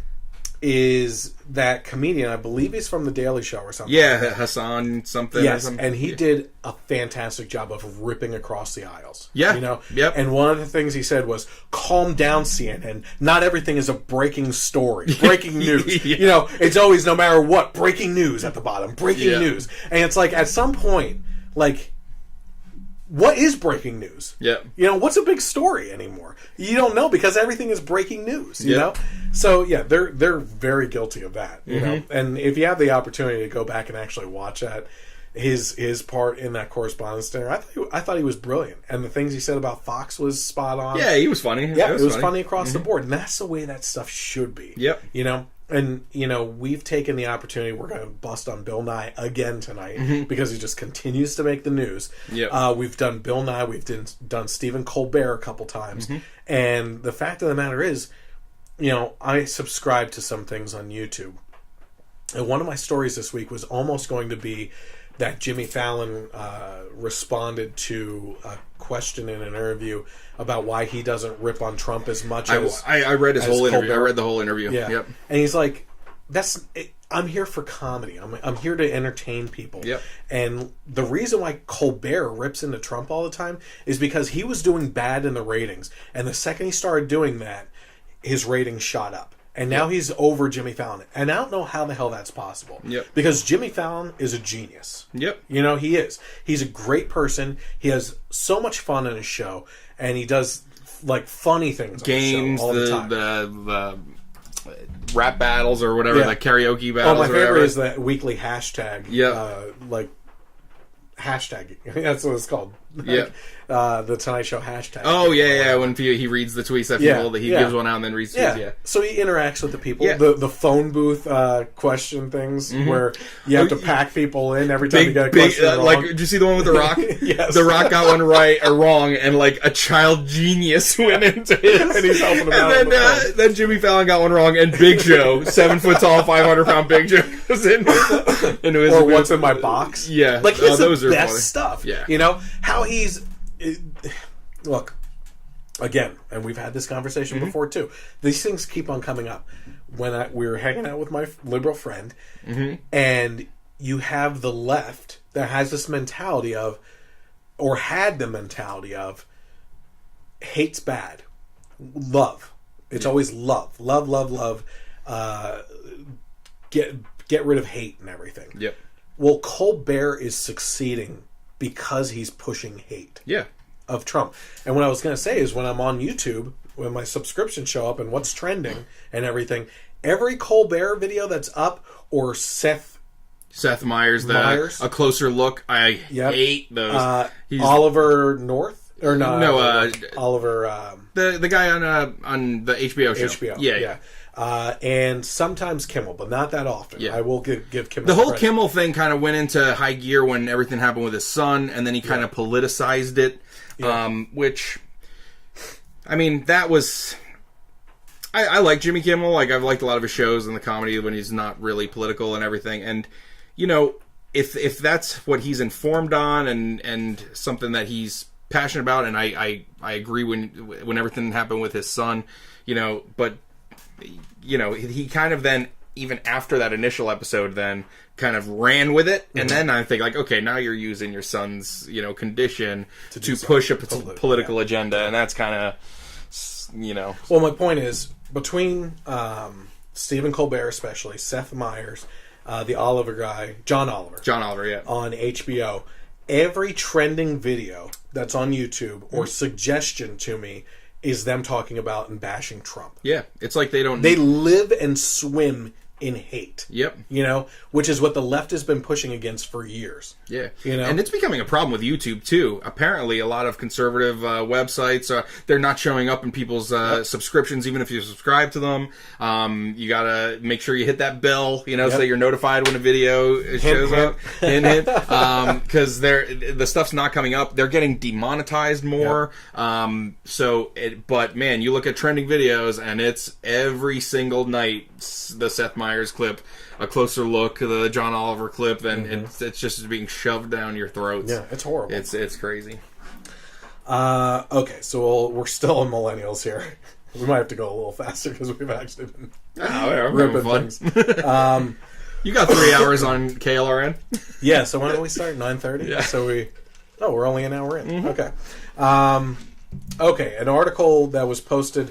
By the way, if my face shows up red right now, I was out on my new job. I'm working on roofs, and I'm out in the sun, and I just drove 3 hours home from New Jersey, you know, Jersey, and 3 hours out here, and then like literally just set up everything here for you to come out for the podcast. So that's why, God bless him, he brought me a Dunkin' Donuts coffee. So I'm sunburned, it's hot out here, and I'm drinking coffee just to stay awake for you guys, and I love you. Subscribe and like and share. And hit the bell. Yeah, hit that bell. So, sticking with millennials here, an article, I love this. An article posted on intellectualtakeout.org posted an article titled, Why Millennial Women Want to Date Older Men. And we don't really have to talk about it too much, but there are some great things that were actually written in here. And so let's get into this. So the recent Vanity Fair article detailing the more lurid underbelly of online dating, the barrage of dick pics, the endless swiping, the death of romance, was grim if not horrific. Dating, Vanity Fair would have you believe, is evolving into an elaborate charade of deception. Everyone is petrified of giving someone the wrong idea. Men are impolite to the point of viciousness to ensure that women they just hooked up with understand they don't want a relationship. Women self-objectify in profile pictures to get men interested, renouncing the wrong idea that they might want something more than a one-night stand. No matter which way you spin it, landing yourself in a committed relationship seems to be, by millennial standards, the wrong idea. Okay, there's more here that we're going to get into that she wrote. But let's just go over this. Tinder. Okay? I've said it before. Thank God I am not in the dating game in this day and age. Yeah. Because, Tinder is disgusting. The people that use it, I'm sorry. I know some of them. And I think it's a disgusting thing. Yeah. That's all it is to hook up. And, it's proven statistically the spread of STDs, the majority happened in the free love of the 60s and early 70s, okay? When people were just like, oh, free love, man, have my body, And it's like, it just took off. So what have we done? We've digitalized it. Yep. Swipe with me and let's just pound away. You know what I mean? That's what it's become. Yeah. And this whole thing about dick pics, and we were literally just talking about this today. Like, I wouldn't send... Okay, let's just say, even in my relationship with my wife, I would never send her one if she asked for it. Yeah. You know what I mean? Like, what goes through your head that you think, like, this is something like a shrine? Look at this art. You know what I mean? Like our pineapple. Oh, look at this. Yeah. I can see it right down there. It looks so strong. But, it's disgusting that you do this. But then these people, like... Oh, why are we having these problems? Why are we having these problems where people can't even get into a real committed relationship when there's things like Tinder out there, that's pushing this free love, like, just hook up with me type mentality, which is going to lead to another boom in the STDs. It's going to happen. It's statistically, it's happening. Yeah. It's just going to eventually come out statistically that it is happening. I've said it before too. I know people that have been in the position, or know someone who has been in the position because of Tinder, that have swiped right or left or whichever direction. Yeah, I don't personally know, and went out and started to hook up with what they thought was a woman. Oh, geez. And could have received a dick pic. Oh, God. I mean, you know what I mean? And then did they get offended when you found out that they were... That's a whole nother story. Oh, my gosh. And we talked... I think we talked about that last time. Yeah. But it's like... and... It's become this environment that I don't want to be in. You know what I mean? And, we have... It's so easy. It's easy, yet it's not to cheat on someone, I think. I've never cheated on anyone. But it's like, I think a comedian talked about at one point in time was like, no, what it was like at one point in time, It's actually kind of funny. Like back in the 60s or something like that, if you wanted to disappear and leave your whole family, you could literally move to the next town. Yeah, 8 miles away. And then you'd be... and set up a whole new life and no one would know. Yeah. But nowadays with social media and everything, like, you're a click away from someone. Like, that Facebook box, when the picture comes up, it knows who you are. Yeah. You know what I mean? It's like, this is you. You know? Yep. You go to tag someone. Like, you can't escape. Who's that other family you're with, honey? Yeah. In this picture. But it's like I don't understand. I understand how easy it is to cheat. That's what I'm trying to say. Mm. It's easier to cheat, but I would think it would be harder to get away with now. Yeah. You know what I mean? And it just boggles my mind because there's so many complexities to that. Like, why? Yeah. You know? And the whole Tinder thing too. I mean, it's not even like online dating like Match or eHarmony where you have a picture, but then you have a profile, likes, dislikes, what you're looking for, you know, your values and whatever. And then you decide if you want to reach out to someone. It's literally objectifying a person. Here's a picture, yes or no. You know, it's like... And that's exactly what this is saying here. Yeah. And you know, it's... I can't believe I'm saying this. But it's kind of like... I'm a fan of the chive. Mm-hmm. Okay? Mm-hmm. And it's when I say that, I almost give the Playboy clause. Yeah. I go there for the articles, but it's the memes. Yeah, they put together the best memes during, like, every day, like the daily awesome, the daily awesome afternoon randomness or morning randomness and stuff. And it's like funny stuff. So some of the stuff I post is directly from it, you know? Yep. But they have chicks on it too. Yeah. You know? But you know, this Tinder is the evolution of Hot or Not when we were. Oh yeah, yep. You know what I mean? Yeah. Except that was just rating. There's a new thing now too on you. It's like Smash or Pass or something like that. Have you heard of that? No. Yeah, because and the funny thing that I've seen is like let's say there's a female YouTuber like Jenna Marbles or something like that.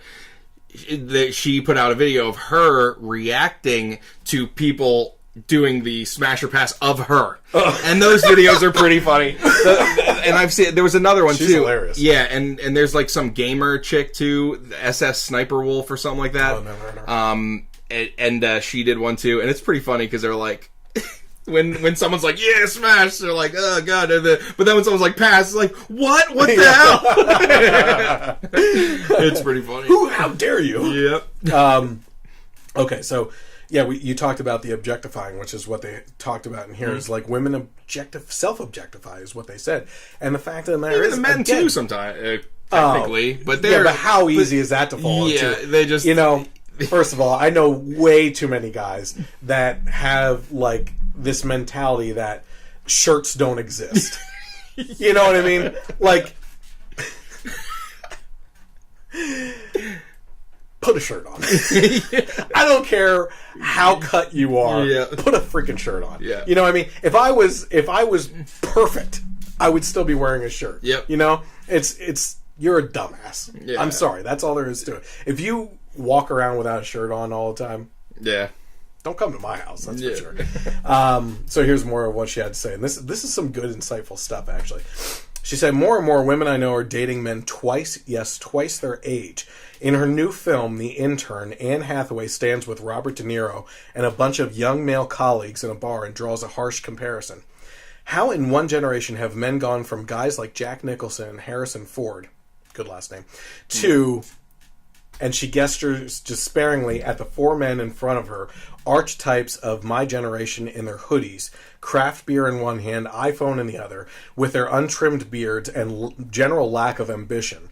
I see what Anne Hathaway means. Why put up with Tinder when there's a whole generation of men out there who wouldn't dream of using it? Mm-hmm. You know? Yep. It's like, put down the phone. Look at me and not the picture of me. And everything, right. You know? And it's a great point. It is a great point, you know? Mm-hmm. And I would say both sides are guilty of it, too. Mm-hmm. Because it's hard to find a good woman out there, too, now. Yeah. You know? Not that we're looking. Not that we're looking. No. But, I would... But I see... Look, I have a couple friends that were in our mid-30s now, you know, graduated with, and... You know, I don't know if it's them not having the looking in all the wrong places, not being able to step up to someone and put themselves on the line, which was a problem I had when I was younger, until I hung out with some shady people and was shady for a little while, and then used the best of both worlds, basically. Or is it that they're just getting shot down by women that just want to hook up, or aren't looking for relationships? Because there's also the mentality out there right now, and not that there's anything wrong with this, but there's this mentality of women who want to be successful before starting a family, or just successful and never starting a family. We've taken that away from like the mentality that was always long-standing, that who the breadwinner is. So it's a pretty interesting thing. So she also said, my friend Gabrielle met her boyfriend at a restaurant opening. They are 20 years apart, and they've been together for 2. He treats me like I'm a person, she told her. I watch so many of my other friends agonize over text messages from guys who just clearly don't care. The stereotypes, she says, are true. Older men are attentive. They aren't threatened by your career success. They didn't grow up watching porn on their laptops, and they certainly don't expect sex from you before you've even had a chance to meet. It's not an old-fashioned dating scheme. It's just a more humane one. I wasn't trying to go back in time, Gabrielle added at the end of their conversation. Nobody wants to go back to the 1950s. We just want to be treated with respect. Mm-hmm. And that's all there is to it. Yeah. And I think I take it a step further. This generation of millennials has emasculated men. Oh, yeah. Okay? It's bad to be masculine. Mm-hmm. Okay? Feminized them. Mm-hmm. Like, they all say you're looking for a guy that cries with, like, certain things all the time and then shows his emotions and everything. I'm going to disagree with that. Yeah. Like, I think that society has gender roles for people and standards for why we are different. Yep. Like, if there's a sad situation, typically a girl that has emotional characteristics is looking for a stronger shoulder to cry on that's going to be supportive for her. Not one that's sobbing along and sharing tissues with them. Yeah. You know what I mean? And we've done this to a society where, guys with muscles or that do hard labor are looked at in a demeaning way compared to someone wearing skinny jeans and a scarf in the middle of summer with a beanie on. Yeah. And on a laptop in Starbucks doing a blog entry or something. Yeah. Mm-hmm. It boggles my mind. And I think this is what this is saying. There's a specific difference between this younger generation and the way that boys are portrayed, because you also have these boys that don't consider themselves to be men until they hit 30, and it's the same with females of this generation too. They don't consider themselves adults until they hit 30. We had George Washington out in the woods at 13, like backpacking across, hunting his own food, and like going on adventures, I guess you could say, whatever, out into the woods and forging his own path, creating a nation. Yeah, I mean, it's true in the very literal sense. Yep. And it's amazing that we've gotten to this point in so quick of a time. Have you seen videos online of male feminists? I think I feel like I see them all the time. There isn't a more pathetic thing in the world. I bet there isn't than male feminists. I just is like, what are you doing? I'm starting to see meninists. Oh my god! Like guys that are like proud to be men and whatnot. Yeah. And I think that's kind of funny rip on it. But yeah, it's just it's a sad look at our culture and where we're going. Because what I was trying to say is, you have these boys that have become the product of this PC culture and this confused, chaotic state of our culture, where you don't know how to properly act because so many things are wrong. And the second that you get something right, then the next day that's considered wrong. Yep. It's the whole pronoun game with genders, that there's 93 genders right now, or Are we something gonna go? like that. Are we gonna bring up Zerzot again? Zerzot. Zerzot. But that has caused a confusion. Look, when it comes to transgender stuff, I think we said it before. I can go along with you as a female feeling like you're a male, or a male that you're a female, or you're a male and you feel like you're a male and you're a female, but considering there's only two genders that you should be picking from. Yeah. There's 93 other possibilities now or something. Yep. And it's like, how do we function as a society moving forward when you're walking on eggshells all the time? And that's what the men in our society have become, because the feminist movement has become a man-hating movement, not an equalization movement. One of the things that I love that Milo has said many times before is that there's such a small percentage, or a large percentage of women believe in equality, but a small percentage of women identify themselves as feminists. Yes. Because they don't buy into the whole what feminism has turned into. Yeah. It's not about equality anymore. It's about hating men and trying to be above and better than, and men are evil, and so that's why so few women. And that's probably why a lot of women are trying to date older men who kind of are outside of this whole this bubble that everybody's in. Yeah. And I kind of wonder about the older guys though. Why are they single still? And why are they trying to date? Like, I see why women. Well, yeah, I know. That's my point though. It's obvious. But I wouldn't disparage a cougar. Yeah. A younger guy. I understand what the allure is. Yeah. You still have that spunk. You still have this this energy to you. This this more passion. You have you're not sagging in all the wrong places. But that's what I'm saying though. Like, okay, the girl is going home saying, "Oh man, it's so nice to be with a man who treats me with respect and isn't always looking at his phone and acts like a man." But the man is going home saying, "Man, 4 more dates and I'm about to." with a sweet 20-year-old, So it's like, what's going on here? Yeah. Yeah, it's weird. I see both ways. Yeah, I do. I think that we can identify with the problem here is though it's the millennial generation and their mentality towards things. The demanization of pussification, as Rush Limbaugh says. Yeah. Yeah, it's like I said in what should be the new tagline of our show: "Man up, you pansies."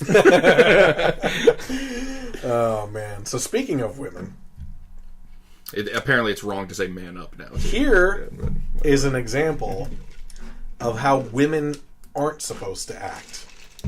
Talk to me next door. I need to know following me. What's going on? Please make sure they don't get any closer. They won't. I told them that they need to leave. They have Confederate flags hanging in their store, and I brought it up to them, and they started pulling me around and calling me a bitch and saying they're. And then I was driving in the car, and they came out. There was 3 of them, and they were following me into the park. So here, okay, let me set this up for you, Sure. first of all, because that was a part of the video. I will fully admit it. The video starts off with this woman in the store coming back into the store. Okay. With her cell phone video rolling. She has a kid strapped to her back, and I guess she was pulling along another kid. And what happened was this woman was in the store, and it's kind of like... when we were teenagers and you went into Walmart or whatever and you had the poster displays that you would kind of flip through them, and you move them. I think they still have them. Oh, yeah. Well, it was a display like that coming out with rugs hanging. Yeah. Okay? When you go to a rug store, you pull them out and you can see all the different rugs. So she's flipping through these, and there is a Confederate flag rug. Okay? And she asked why they have this on display, because it's a symbol of racism and slavery and all these other things. not going to disagree with her there. Yep. Okay, I agree. I do not like the Confederate flag. I have my I'm glad you said that too. I have my own thoughts on the Confederate flag, which I'll go into afterwards. And then, so what she does is, there must have been some sort of confrontation before the cell phone video started going. Because the very initial start of this is her walking into the store and videoing her yelling at the employees. What I'm going to say is, if you look up this video, you will see that the two male employees are jerks, okay? But I believe that they were driven to that point based on an interaction with this woman prior to the starting of this video. They tell her to F off. They call her a bitch. They tell her to get out of the store if you're so offended and everything. And, you know, what happens is she's saying, like, yelling at them, how dare you have this Confederate flag? Well, there's a bunch of people in the store. And they're like, get your kids out of here. Now, they shouldn't have been cursing to her. Or especially in front of the kids. That's my professional opinion. And we've worked in retail. And we've wanted to say this stuff to customers a million times. So she goes in, she's filming this interaction, and she eventually leaves because they tell her to leave. Obviously, their opinions on both sides are not changing. She goes out into the parking lot, she's walking away, and she starts filming herself and reacting to what's going on. Still level-headed emotionally, I will say. I think her argument is stupid, okay? Because free speech applies to what you can buy and everything too, okay? I may not like it, you and I may not like what it is and what it stands for, but there are people that somehow believe that it stands for something else. And if that's what they want, and that's what they feel it stands for, and they want to buy it, that's a free market. So she's going off about this, and one of the employees walks out into the parking lot, not approaching her. He's standing there, and I believe... listen, I think I've been in this situation with the retail with you before, where we've had crazy customers, and you walk outside wondering what's going on, like what are they doing, you know? Because these people are unstable. You don't know who's going to drive a car through your store. You don't know who's going to walk back into the store with a gun shooting everybody. You don't know what's going on. So I'm sure what happened was he walked out to see what was going on with this woman. She starts filming him with the video, the cell phone, and she says to him, and this is immature on his part, but it's something I would totally do. She's like 50 feet away from him, and she goes, don't you take another step further. And he took one step. Stop. You know what I mean? Well, this causes the emotional breakdown that you guys eventually saw. And now... she's screaming at the guy, don't you come over here? And she starts screaming at him that you assaulted me. She didn't. They didn't assault her. They cursed her out. You said this. And in the meantime, a customer happens to be crossing the paths in between them. It's a woman. And she's like, what's going on? And she's like, you stay right there, to the guy, and comes over to the woman. And this is, listen. First of all, she's videoing this. Okay? That sends up a clear red flag to me. It's an act. That this is an act. Or a statement.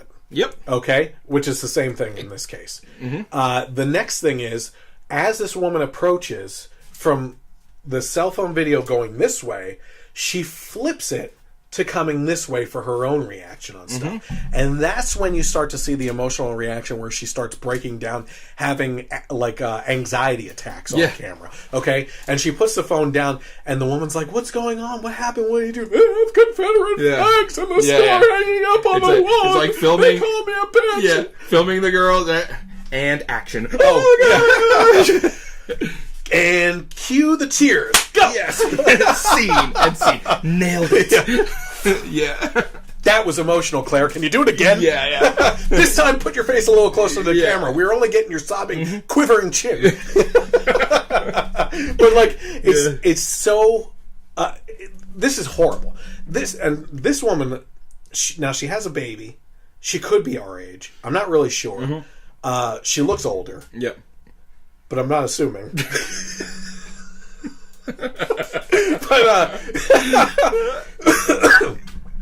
I'm not saying that she looks like a Portland liberal. But she's a Portland liberal. So she's doing this whole act and everything. This is not the way adults act. No. Okay? So so the employees obviously called her a bitch and cursed her out, which is obviously unjustified, like I said. What isn't shown is the original confrontation. Is her reaction justified? I say it depends on if this rug was actually made from the remains of a slave and crafted under slave labor. Then yes, I would definitely agree with her. Yeah. But that's not the case. Yeah. Okay? Again, I disagree with what this Confederate flag stands for and everything. But yeah, I never got the allure of the Confederate flag to people.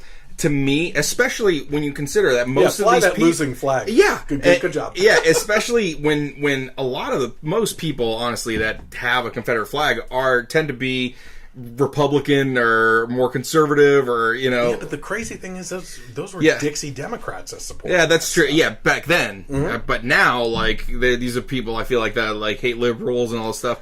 But I could never have a flag that fought against the Stars and Stripes.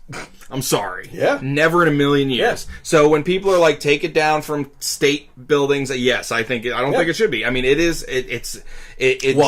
I take a more libertarian, federalist approach where I say leave it to the state. Yeah. Well, yeah. If the state wants to vote on it to take it down, and the majority votes for it, then do it. If the majority wants to keep it, then whatever, keep it up. Yeah, that's true. I just disagree with what it stands for. Yeah, I just think that the state should decide. I mean, that's my personal opinion too. But it's like it's hard to say anything about a Nazi flag. Yeah. It's still something that drew the blood of American soldiers, and it's the same thing with these were people that did not want to be part of America. Yeah. They wanted for a very specific reason. Yeah, exactly. And so they wanted to make their own country. They fought against the American flag, so I would never be able to support it. But this lady, what she was doing very blatantly, especially when you kind of describe what was going on before, and then she went back in, videotaping. Very deliberately. She was making a concerted effort to demonize a business. Yes. To villainize a business so that she could put it online so that it would deter people from shopping at this store. For people that own it, that especially the kids that work there, they're stupid, but they they're weren't not kids. They were adults. Or adults. Whoever adult works children there. In my mind. Yeah. Well, I was an adult, and a lot of stuff that they said is stuff that I regressed. Not anymore. Yeah. But no, what I mean to say is I was an adult and I worked at T-Mobile, and this was all stuff that I wanted to say to people all the time. We at T-Mobile, we ran into some of the worst of society. Any retail. I like retail in general. You work in a mall or whatever. I mean, you're dealing with,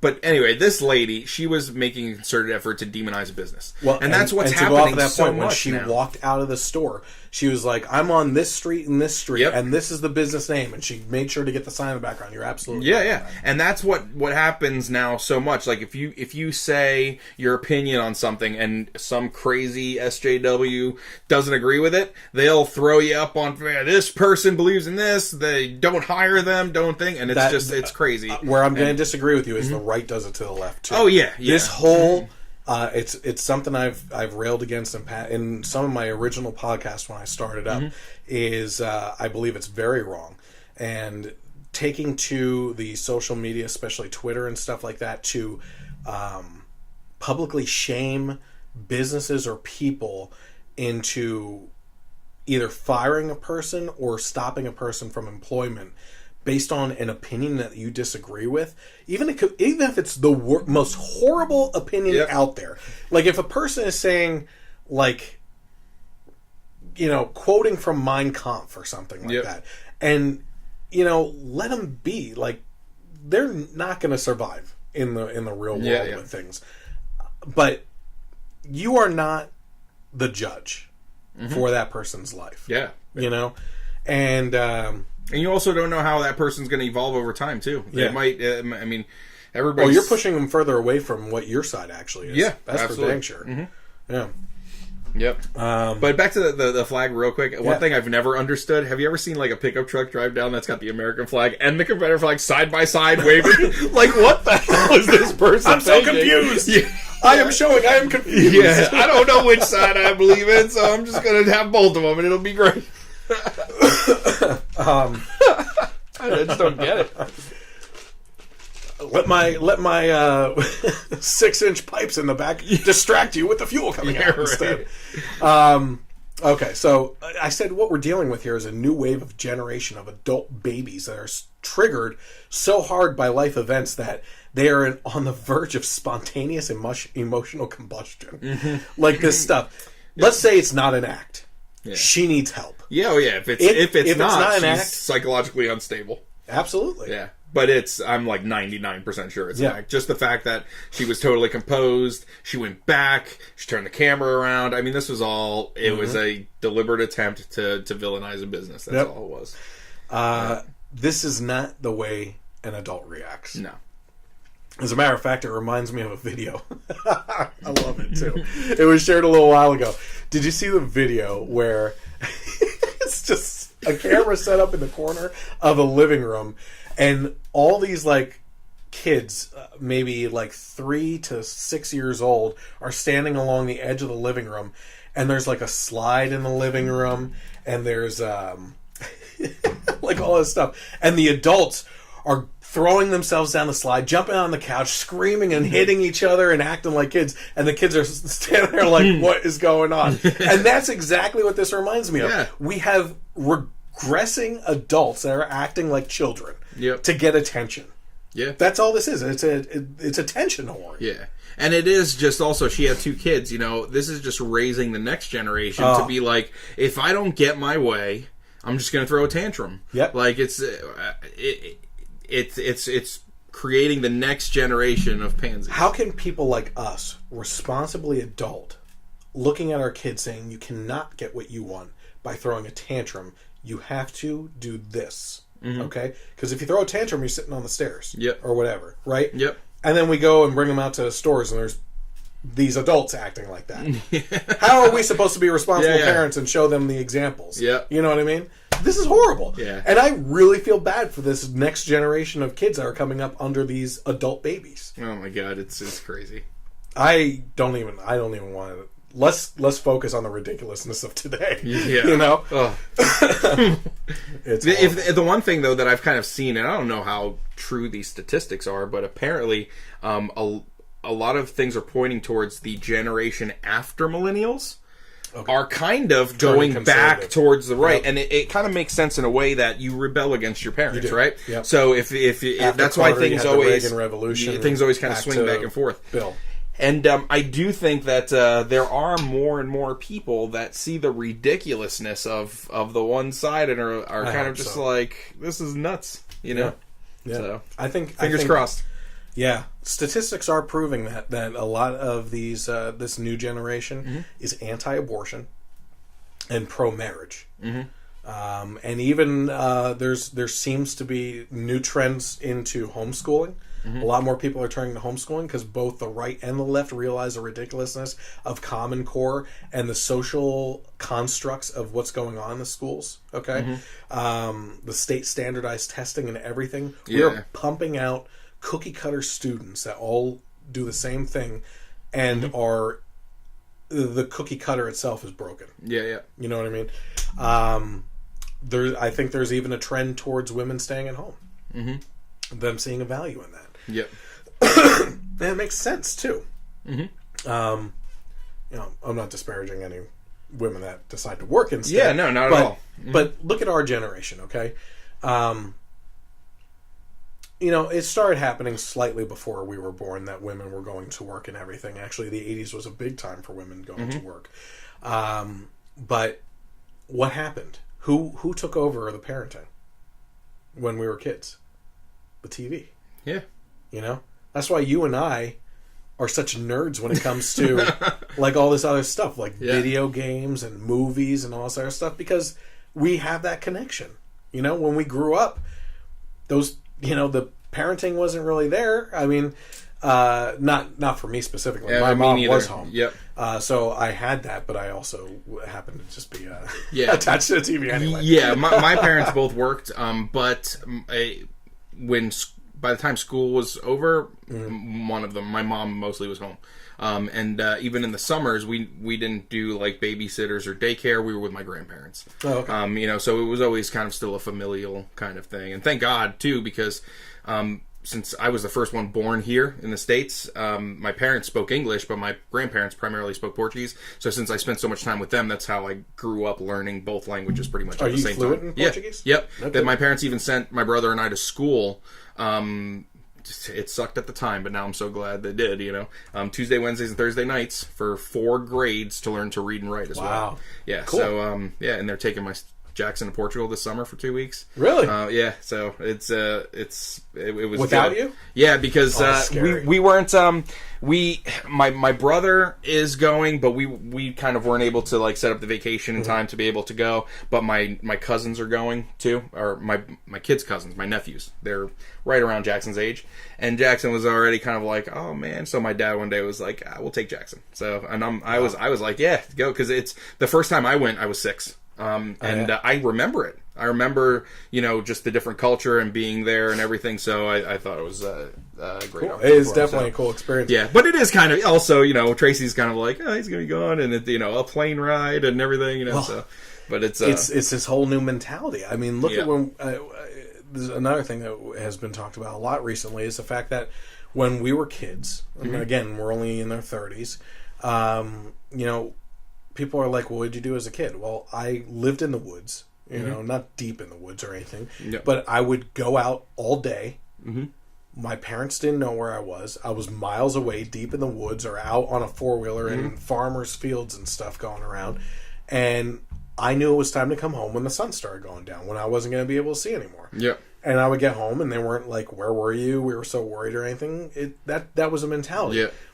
I have a hard time sending my daughter out to the mailbox. Yeah. You know what I mean? Yeah, your mailbox is across the street. Yeah. That's scary. That is really scary.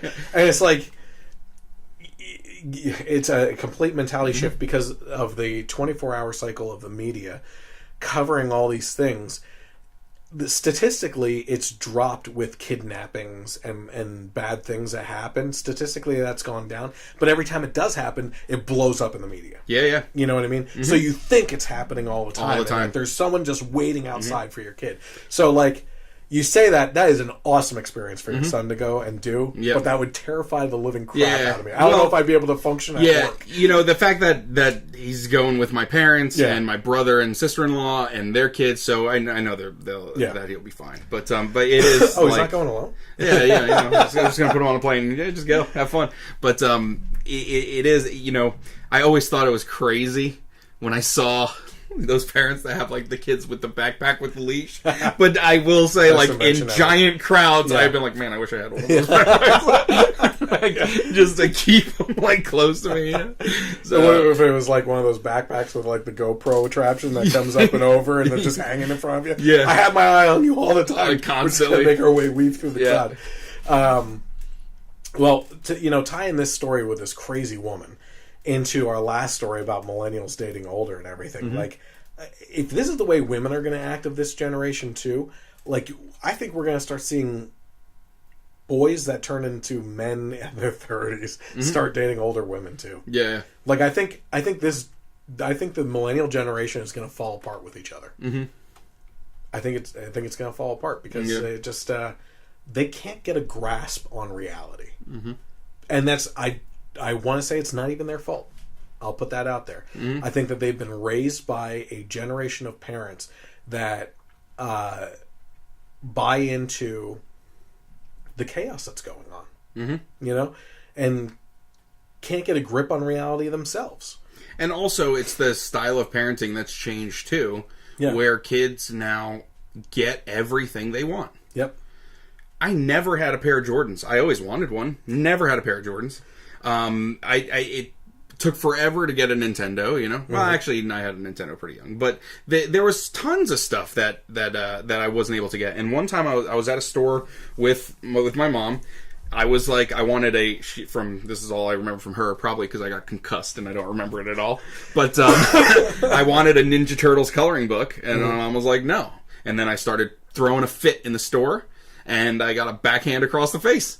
And she kind of freaked out because now we're like, oh, did somebody see that? Yeah. Is somebody going to take my kid away? But the old lady behind her actually said, good job. That's good. And, I got hit. I got the belt. Yep. There was one time where my brother and I were really bad one time out at a restaurant, and the whole time we're getting the death stare from parents, and we're not. And again, also I have old school parents because they were born abroad and everything. So, but we just kept acting up, making a scene at the restaurant and everything, and then the whole car ride was quiet on the way home.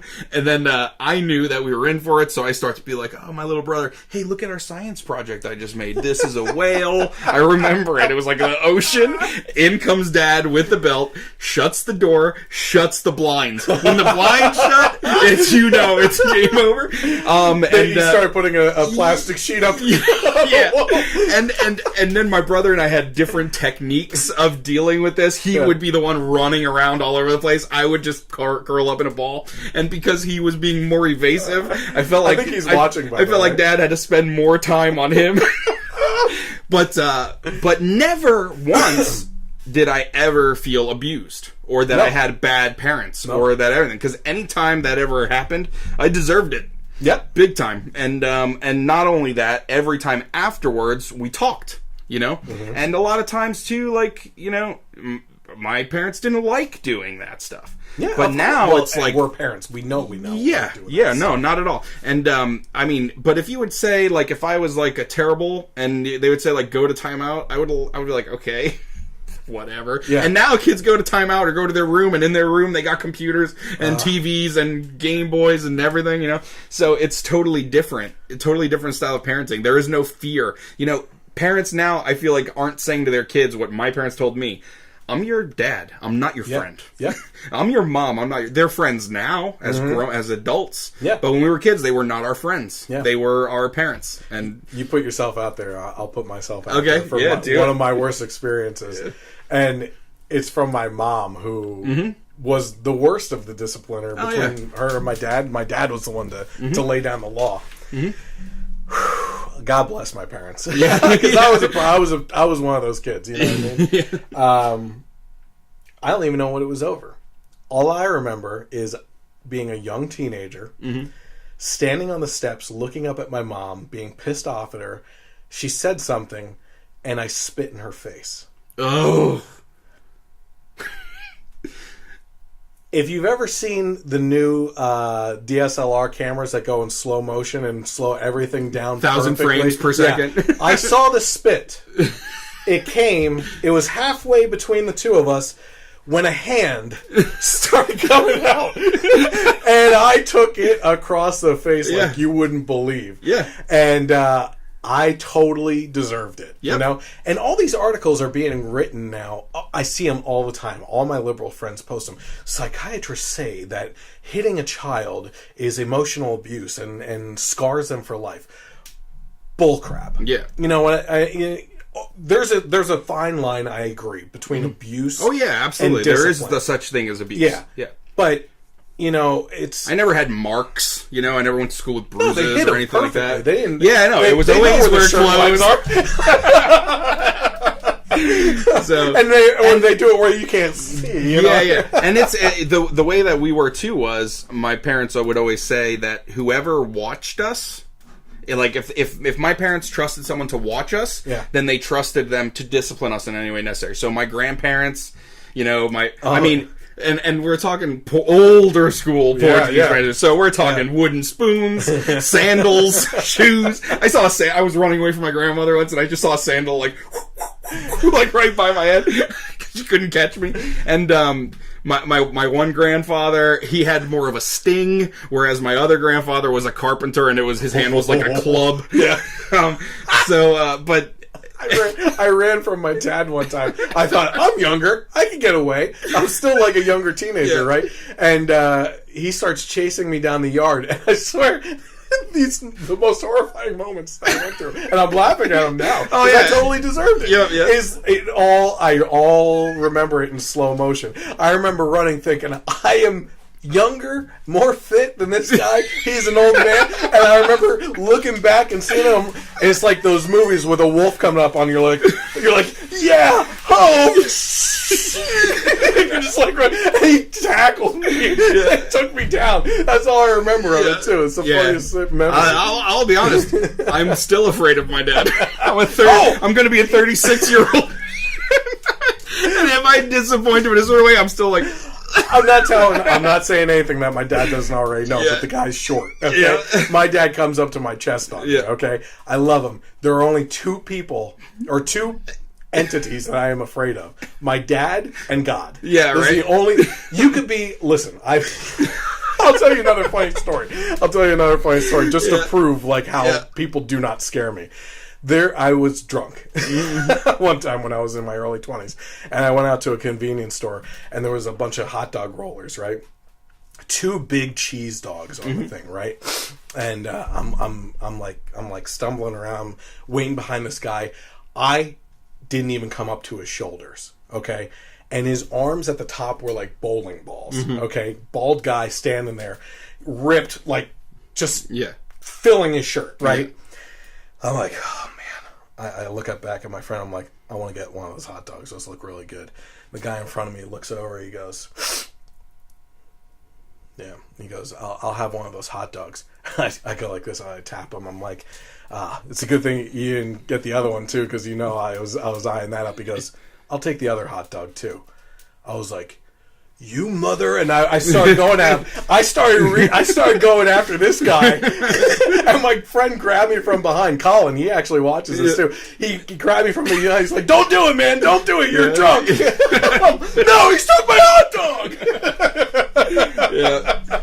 Man! But this goes back into that's why the kids now are turning into these millennials that are just if they don't get their way, they have a fit.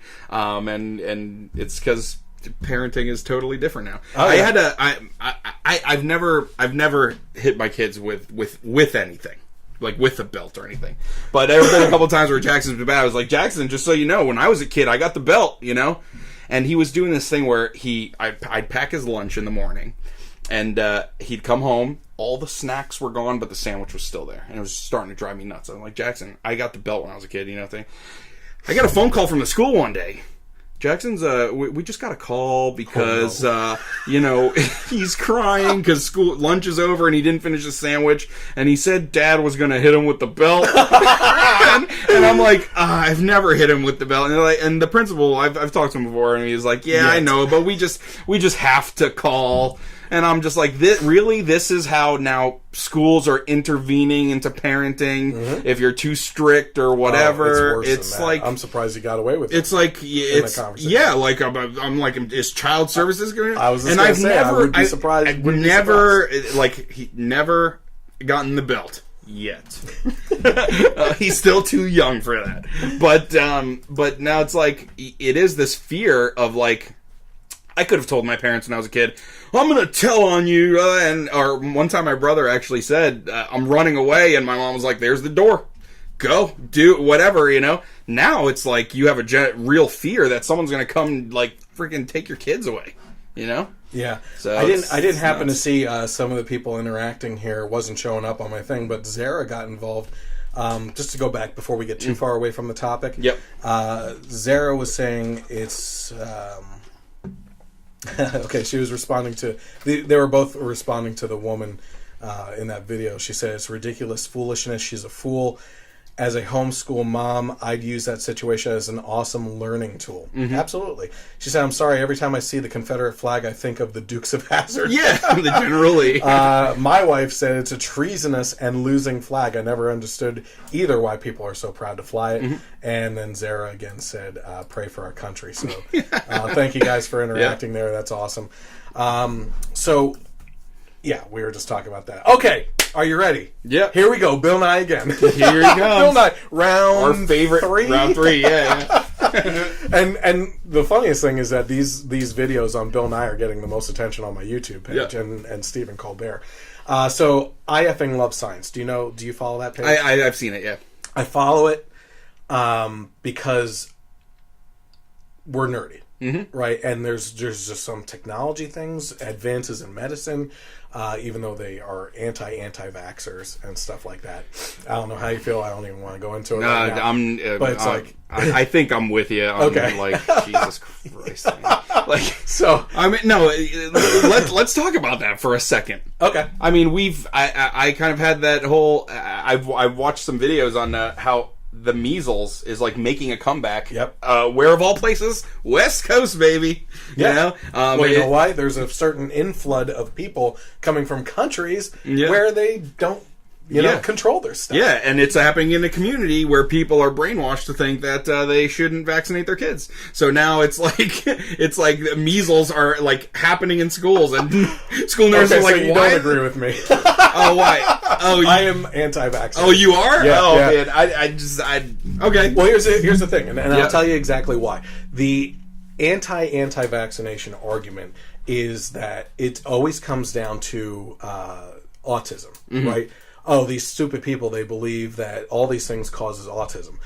I can have, my wife especially, can have a conversation with you all day without even bringing autism up, okay? And it's actually one of the things I wanted to do on the man on the street thing, and I think you would find this fascinating, which is I wanted to take generic pills, like 3, okay? And without being able to tell what they are, like scratch off the letter or something on them, and put them in the little baggies, and go up to people on the street and say, listen, got a couple questions for you. I see that you have kids with you here, okay? Here's what I want to do. This drug right here, okay, I'm not going to tell you what it is or what it does right now, but this is made from all these substances and things that they put into this, okay? It's doctors recommend it for a certain thing, but just so you know, here's the list of side effects. Are you willing to take that chance on your kid by giving them this? Okay? Yes or no. Go on to the next one. And we could do that with all 3 of these things. And there's more than that, right? But keep it simple. And then you go back and say, okay, so this is not really a pill. It's a for a vaccination.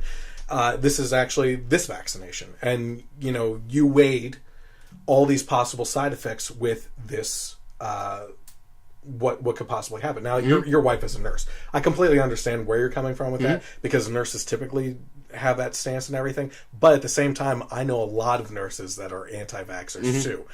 Very interesting. I can't even get into a discussion on what they do in hospitals to avoid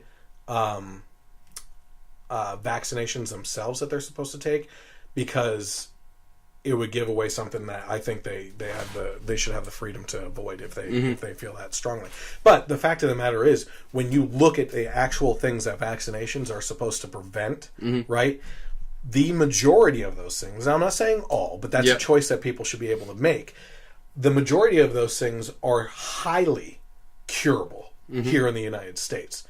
When you weigh them against all the possible side effects that could happen, well, do I take a chance on one of these things that are so horrible happening as a side effect that are permanent against something that they might get that I can treat?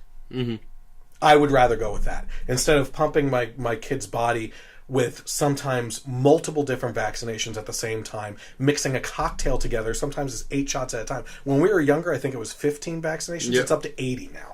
No, okay, for kids. And I do think that there's such thing as over vaccination. Yeah, absolutely. And here's another way that I put it. Does smoking cigarettes cause cancer? It greatly increases the risk. Does it cause cancer? Yes. Okay. Does it cause cancer in everybody that smokes? No. Why is that? Because everybody's body reacts differently to substances that are introduced to it, right? And that's the reason why vaccinations, I believe, are harmful, but a choice that you should be able to make. Okay, I can understand why people want to vaccinate. I'm not saying that they're stupid for choosing that. I'm certainly being called stupid for the choices that we make, but just because that vaccination was tested on a certain group of people does not mean that that's the way that vaccination is going to react to my children's bodies. You know? So I think that there's definitely a lot of arguments out there for anti-vaccination that have nothing to do with autism. And by the way, autism isn't actually something that is diagnosed as like you can test it, and that's autism. I see this marker, and it's autism. Autism is actually classified and diagnosed by a list of symptoms that a person has. Sure. So it's a matter of, I believe, a certain amount of criteria that has to, like, boom, boom, boom, boom, boom, boom, for what falls under you being classified as having autism. But autism person A could have a list of different symptoms as autism person B, but they meet the requirement for the amount of things that they need to have diagnosed with that fall into that category to be diagnosed as autistic. Well, the funny thing is, when you look at the side effects of a lot of vaccinations, if you want to get into the autism talk, is that a lot of the side effects cause things that list into those symptoms. Not specifically all those symptoms, but there are videos of people who have these 3-year-old kids in the crib, or not 3 years old at that point, but like standing and being able to jump at that toddlers. point. So 9 months maybe or something like that. And they're like overactive and everything. They get vaccinations and they're vegetables or catatonic in the crib, sitting there and like just dead to the world, you know? And that is what happened. You know, it was something that the vaccination caused. We have a friend coming up this weekend for our Memorial Day cookout who her mother got her vaccinated when she was a kid and she almost died from it. You know, I'm sorry if I'm looking and weighing these risks of having something that if my child happens to get it, I know that that's curable, versus taking a chance and throwing dice out there to see if they actually get something that once they do it and it's a side effect, it's permanent. I'm going to go with the other choice. You know what I mean? And all these people that are so scared of anti-vaxxers, if you're vaccinating against this stuff, you shouldn't be getting it. But guess what? It does happen because vaccinations are worth crap. They really are. Most of them wear off within a couple years and you're not getting revaccinated again anyway. And a lot of the things are for vaccinations for things that you would be your mind would be boggled if you actually looked into it. Here's another thing too. Did you know that when you go into a doctor, let's say that I really sparked an interest in you for some reason, okay? And you're like, you know what? I disagree with Chris, but maybe I should look into it a little bit more. And you go to the doctor and you say, you know, I had someone that said that there's this substance and this substance and everything in the vaccination. Before I give my kid the vaccination, do you mind if I see the ingredients on that vaccination before you do it? No, they can't show you it. And the reason why is because the ingredients is on a list on the inside of the package, right? And they refuse to open the package if they're not going to use it. That leaves a lot of research to parents, and guess what? I'm sorry, the overall mentality out there is to be pro-vaccination, but there's not that many people that actually look into and invest in research into actually what goes into those things. Yep. You know, but then you have sites like I effing Love Science that take every opportunity to jab into the anti-vaxxer movement without actually even looking past the autism argument. Because that's a minor thing. They always talk about this guy over in England that was supposedly disproven with his theories on autism on the whole thing. It's like it's a minor thing on my radar as far as all the things that I'm concerned about. That was me going on a rant, though. Yeah. So just so you know. Yeah. I definitely think there's over vaccination. You know, I kind of tend to like the major diseases that have kind of been cured over the decades. There's kind of my like the measles, mumps, polio, stuff like that. But I can see where, you know, just throwing everything could be a problem. Yeah. Just saying.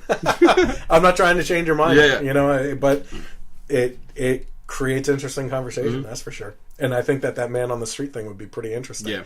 Because I guarantee you, not many people. Listen, when a doctor recommends something to you to put into your child or to do something to you even, right? You rely on them for their professional opinion that they are making the right choice for you. Yep. But let's be honest. That is an educated guess. And in some cases, when you actually look at it's pushed by a drug company, we've done the test. Okay, it treats this. Okay, I'll do that. I would really love to see how much research is actually done by doctors and scientists on oh, this is a vaccination you want me to push? Well, let me look into it and actually put some hours of research into it and see what it does and what the side effects are and what these studies have shown for it. And it's not that they're intentionally trying to be bad people, but they're overworked as it is. Like the nurses I know in my life and doctors I know in my life barely have time for their family. I don't expect them to be looking into that stuff either, but it's something that they should be doing. Yeah. You know? Yep. Okay, so I effing love science. Like I said, the reason why I follow them, even when they come up with these stupid articles that I disagree with, and they are very pro climate change, anti-climate change deniers and everything, is because they have science articles that are fascinating. You know, especially advances in research on, treating cancer. I personally, it is pretty emotional when you see these people put on these glasses and help them see color for the first time. Yeah. And it's like, if that's happening, the next step is contact lenses, and after that, surgical implants that it's solved. Or even beyond that, gene therapy that switches on what you should have had in the first place, which is even the most furthest step that you could go. I think, right? So these things are happening so fast, and I love those things from people like this. And that's why it's so frustrating when if you do disagree with some things, you're labeled as anti-science. Oh yeah, even though there are so many other things about science that you love. So I effing love science. Tried to throw a much needed lifeline to Bill Nye after real scientists started to troll him on Twitter. So what happened is, after the release of Bill Nye's new horrendous show on Netflix entitled Bill Nye Saves the World, a show that was recently ripped apart on the Reddit forum with a thread that earned its version of kind of like Facebook likes, with over 60,000 of these likes. A lot of people on Twitter started to question why Nye didn't include more actual scientists on his show, with a trending hashtag, which was #BillMeetScienceTwitter. Okay. Which I think is a lame hashtag, if you ask me. I think it could have been a little bit more creative than that. Yeah, like the why Twitter. Yeah, Bill Meet Actual Scientist or something. So actual scientists started to coming out of the woodwork on Twitter using the hashtag to introduce themselves politely, mind you, and I will say that, to Bill Nye while referencing their credentials in fields of study. Eventually, Bill Nye responded with a tweet of his own that said, "I see you, science Twitter. You are the aerodynamic laminar, I guess, flow beneath my wings." And I effing love science, for their part, propped up the situation and said that Nye responded brilliantly, as if the Twitter sphere had organized a campaign to help Bill Nye these scientists for future shows on his, and deviated away from the angle of criticism and poking fun of the show, which I think is what the real story is here, and the truth is, which is that Bill Nye had to respond because he got caught with his wannabe scientist pants down around his mechanical engineer ankles, and knew if he didn't kiss the rear ends of the actual scientific community, they would gather in mass and find every fallacy ever stated in his shows, articles, interviews, speeches, and appearances, and spotlight him for the clown that he actually is.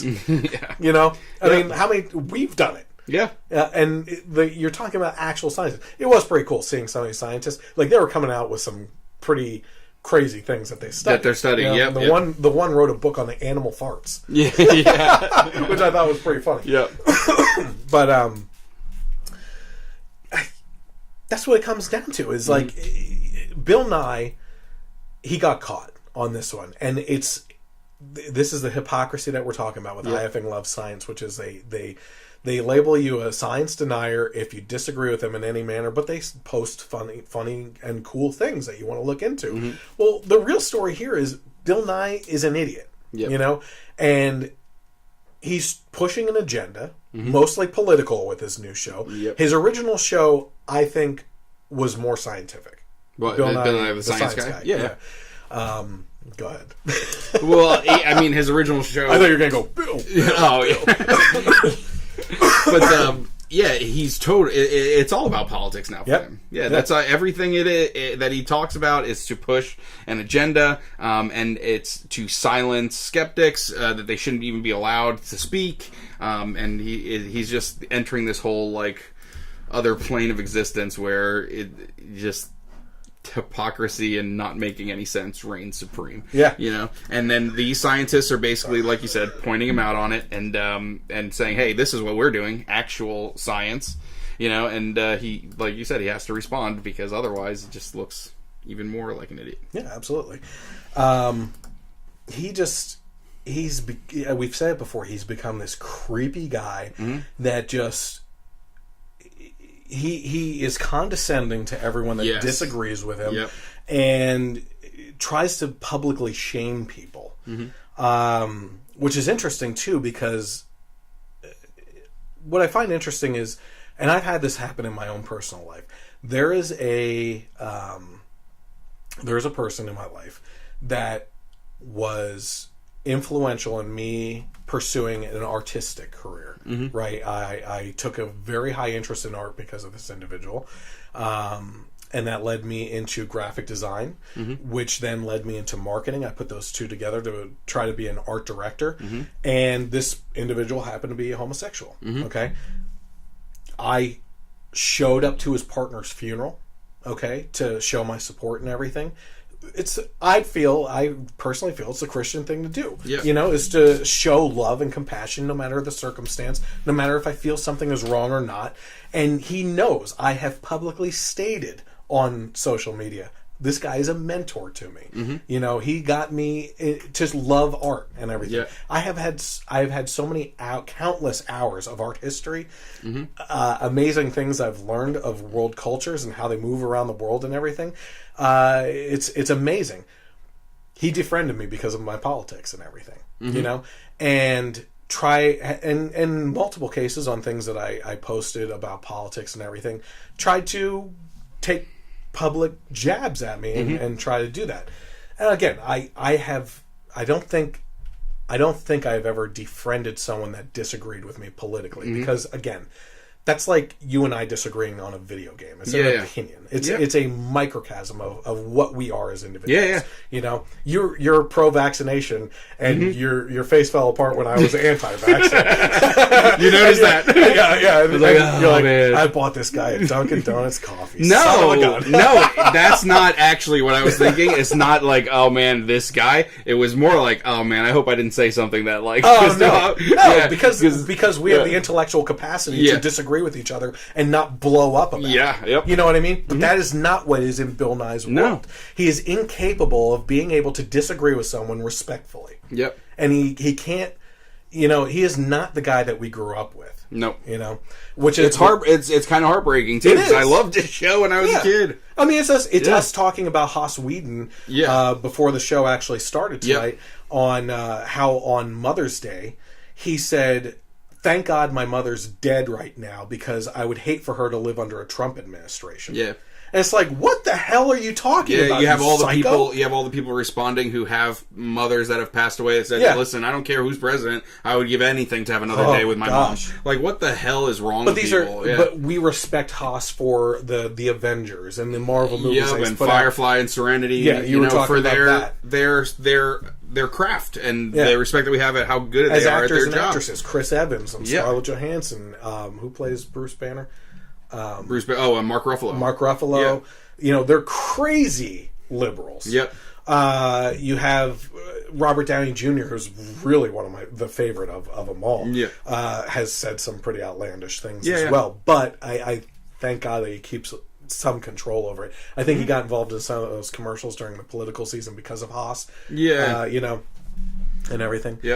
But it's disappointing when people like Bill Nye just turn around and try to politicize something that shouldn't even be in what they're doing. That is not what they were there for originally.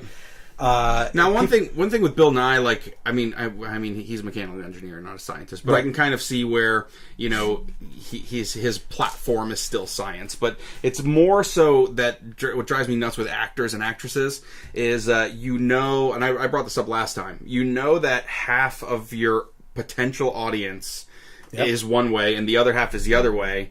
It's just not good business to piss off half of your potential customers. And one thing like I brought up earlier, I was at the Metallica concert a couple weeks ago, and one thing that I loved, I mean, especially with a lot of times with singers, yeah, and we're being attacked again. Yeah, I know it's a bombardment, but like the Eddie Vedders of the world, and they like in the middle of they got to stop their show to make this big political statement, and it's just. I hate that, And one thing that I loved at the Metallica concert, like second song in or whatever, James Hetfield gets up and says, listen, we don't care what color you are, what country you come from, your political BS. We don't care about any of that stuff. We're just here, your family, and we're here to have a good time and celebrate live music and stuff like that. And that's what you're supposed to do. That's awesome. That's what you're supposed to do, because you are, when you become an artist or an actor or a musician, you're putting your art out there for everyone, and you want to reach as many people as possible. And when you're alienating half of those potential people, it doesn't make any sense. So that's why I've turned my brain off to it. I know. For the most and here's part. something that really bothered me when I was in high school, middle school to high school. One of the big bands at the time, I consider still, and I fight myself on this. One of my favorite bands is Third Eye Blind. Yeah. Okay. They were hired a couple of years ago to do a GOP convention or a GOP event. Yeah. And they used that platform while they were on stage to rip into the Republicans. Yeah. At that convention or whatever. And it's like, that's not what you're getting paid for. Yeah. You're getting paid to entertain. Yep. Okay, so put on the monkey suit and do your job. Yeah. Sorry, but that is what it is. It's disappointing to all of us, because it's why I love Chris Pratt. Okay, he's an awesome actor. He's doing religious things, but I don't know where he stands politically. Yeah. Okay. Which is the way it should be. It is the way it should. The way it should be. Yeah. Like I don't need to know your politics. Yeah. I don't care. No. I just want to watch you pretend to be something that you're not, and read other that is people's what you are. Read other people's words that they wrote for you, and that's all I want from you. I'm so glad you said that, because that's what I always say about these celebrities that get involved in politics. Yeah. It's like Leonardo DiCaprio. Who's the old woman that is always involved in Susan things? Sarandon. Susan Sarandon. Yeah, Tim Robbins. Sean Penn. It's like, well, I played a politician on in a movie one time, so I believe that I could be politically active. Yep. Sean Penn went down and talked to Chapo. El Chapo. Like, what the hell, man? He also nuts. Who was it? Sean Penn. I know Dennis Rodman went over and talked North to Kim Korea. Jong-un. Yeah. He had a whole documentary. Did you see that? Like, it's crazy. Like, that everything you're getting from North Korea especially, it's all an act and a front of what the state is saying is okay. I mean, they don't have internet. They have, like, one news channel that's put on by the government. Like, it's... I mean, these people, like... Well, I mean, what do you expect from Dennis Rodman? Careful, my sister adored him. Oh. She dyed her hair green to go to a Bulls game. Oh, my God.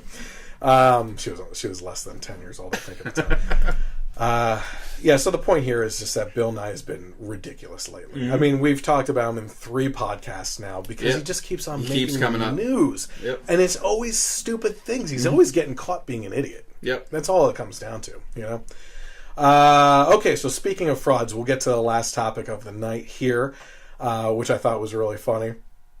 So a fake academic paper was published in a liberal journal and hilariously exposed the absurdity of contribution vetting of these journals, right?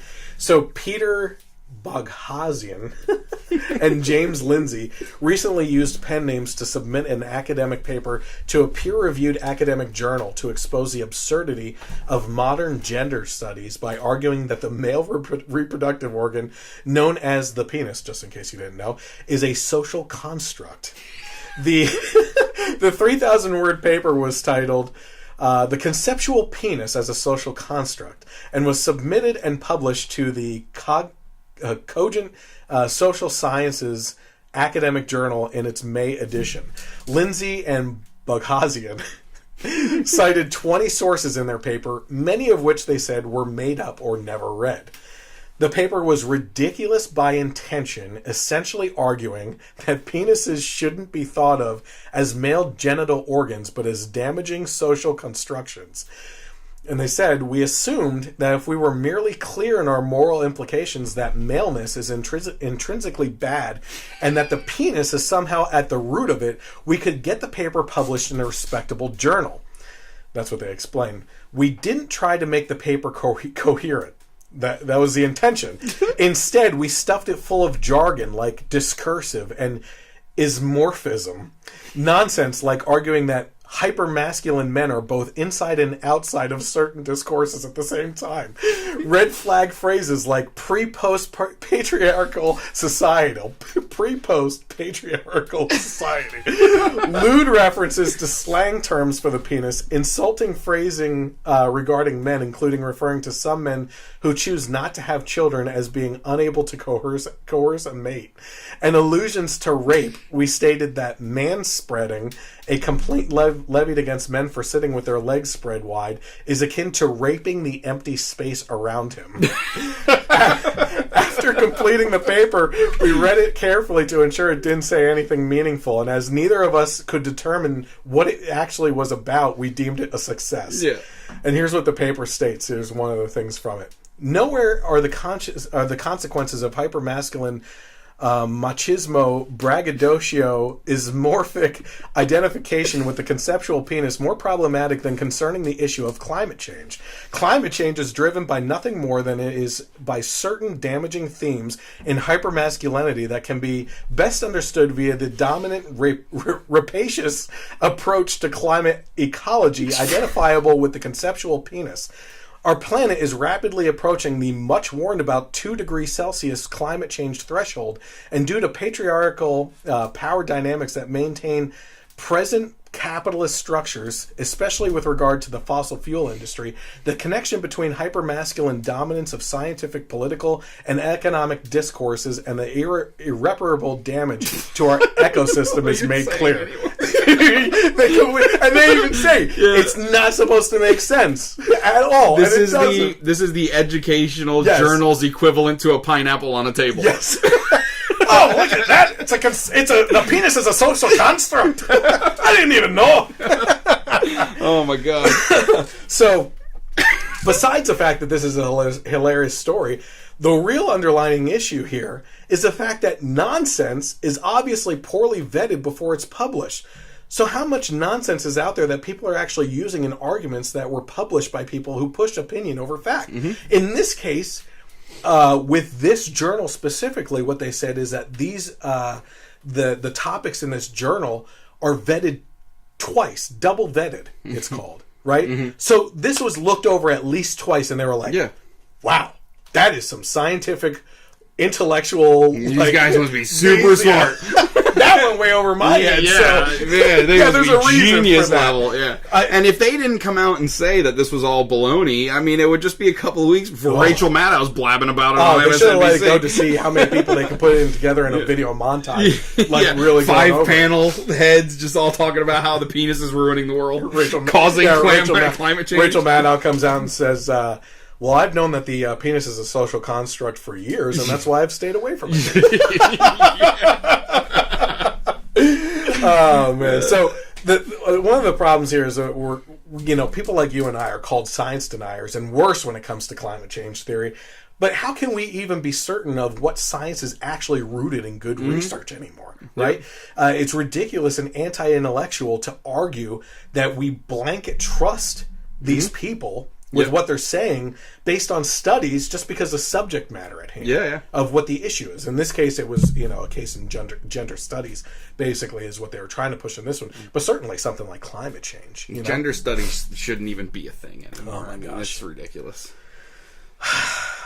But the article is pretty hilarious. The full read, if you get a chance, is actually really, really Man, fun. I don't even know how you got through that sentence. Was that a run-on? Was that one sentence? No. It was a run-on sentence. It sounded like it. I was just on a roll. It sounded like it. I mean, I don't know how anyone can read that. Let me go back here. A lot of commas and semicolons. 1, 2... It was only 3 sentences. Oh my god, man. You read like a paragraph with all these made-up words? Oh, man. That is crazy stuff. Yeah, but I wouldn't be surprised if what you said is what actually happened. People were like, man, I don't understand this, so it must be just way over my head. And, you know, it's like trying to get a grasp on the ever-expanding universe. Yeah. You know? Like, I guess, you know, and I think I mentioned this in another podcast, too, in regards to scientists, science theory and stuff, is that within the past couple of years, scientists have come out against the Big Bang Theory and have gone against that now. But I guess Stephen Hawking just came out against those scientists and everything. So I found that pretty interesting. I don't really have a voice on the matter or opinion on the matter. Yeah, we don't know. So. But it's always theories. Yeah. You know, if they're proven wrong. It's like I said, they never called the Big Bang fact. Yeah, exactly. It's always been the theory. So. But listen, I appreciate everybody tuning in. This was actually probably one of our more interactive and people tuning in and commenting and everything. I love that. And even if you disagree, tune in and everything. These podcasts can be spontaneous kind of with Facebook Live. Yep. Because the full episode that I mainly care about gets edited and put on YouTube, and the episode audio-wise airs on Sundays. Those are really what I care about. So, Mike kind of mentioned it earlier, which is if you're on YouTube and you subscribe to me, which I encourage you to do, click on the bell notifying you when my videos come up. It'll show up in your subscription feed. If you're on Facebook, right under the banner there, once you like the page, search for the Generation Y Conservative for both of these. There's a following button with kind of a signal going out. Just hover over that and then go down to get notifications. And you'll actually be notified. It'll say the Generation Y Conservative is going live. So you'll get that on your phone or wherever you are. You can tune in and watch a podcast. And if you're a liberal and you disagree, tune in and start commenting. I'd love to see people actually interacting with each other while the podcast is going on. Yeah, answering questions. It would be cool to even have a section where we like take questions or whatever. And even when people disagree, just have a conversation. Absolutely. You know, and talk. One thing that I saw this week was Steven Crowder again had on Mark Duplass. Do you know who he is? Yes. Yeah. He's from The League, which is one of my favorite comedies ever. He's a liberal. Awesome. Yes, but he is fantastic, and his whole approach. And Steven Crowder even tried to sucker him in a little bit with the whole abortion talk and everything. And he kind of stuck to his guns, like, listen, I know we disagree on some things, but my whole point of coming on, and I guess he interacts with Glenn Beck as well, and Dave Rubin, is to not talk about the things that we already know we fundamentally disagree on, and nobody's changing it. Let's talk about what we agree on and build on that, and maybe build something from both sides together that will help people out. So I'm loving it. I actually sent him a message on Twitter saying, "Hey man, I loved your approach thing." So I need to do that too because I meant to do that. Yeah, and we definitely. I think he needs to hear that support from the other side. And it'd be great to talk to people with opposing viewpoints and just kind of see where you're coming from and find common ground and things like that. And if you do go on and watch the YouTube video, they can be pretty long, you know. But in the description, you started putting in like timestamps. You'll have each topic. You can just go and click if you want to see a specific topic. Just click on it, and you'll be able to. And I'm also starting to split off some of the funnier segments and just and main topics, standalone videos, so that people can share them a little bit more easily too. If you want to interact with me on Twitter, you can find me at Gen Y Conservative without the E on the end. You can always, like I said, listen to me on KLRN Radio, Internet Radio, from 3 p.m. to 6 p.m. on Sundays. Sometimes it only goes till 5. I have a whole time period, and the podcast sometimes doesn't go that long. They've also put me onto iTunes, so you can listen to me on iTunes, Google Play, and Stitcher Radio. So I want to thank everyone for tuning in. It was a great night, great topics, great people interacting. Happy Memorial Day. Thank you to everyone out there that has served our country. Those that have fallen, we thank you, even however you're hearing us, through the beyond and from heaven and whatnot. I see some of you here today. I see some of you tuning in, as Obama would say. But certainly thank you to all of our veterans that are serving as well. Have a great time. Spend time with family this weekend. Enjoy the holiday. Nothing's more American than celebrating a holiday by stuffing your face. Absolutely. And happy birthday tomorrow to my son, Jackson. Absolutely. Happy birthday, 6. Jackson. So thank you guys for tuning in. Have a great night, and God bless America.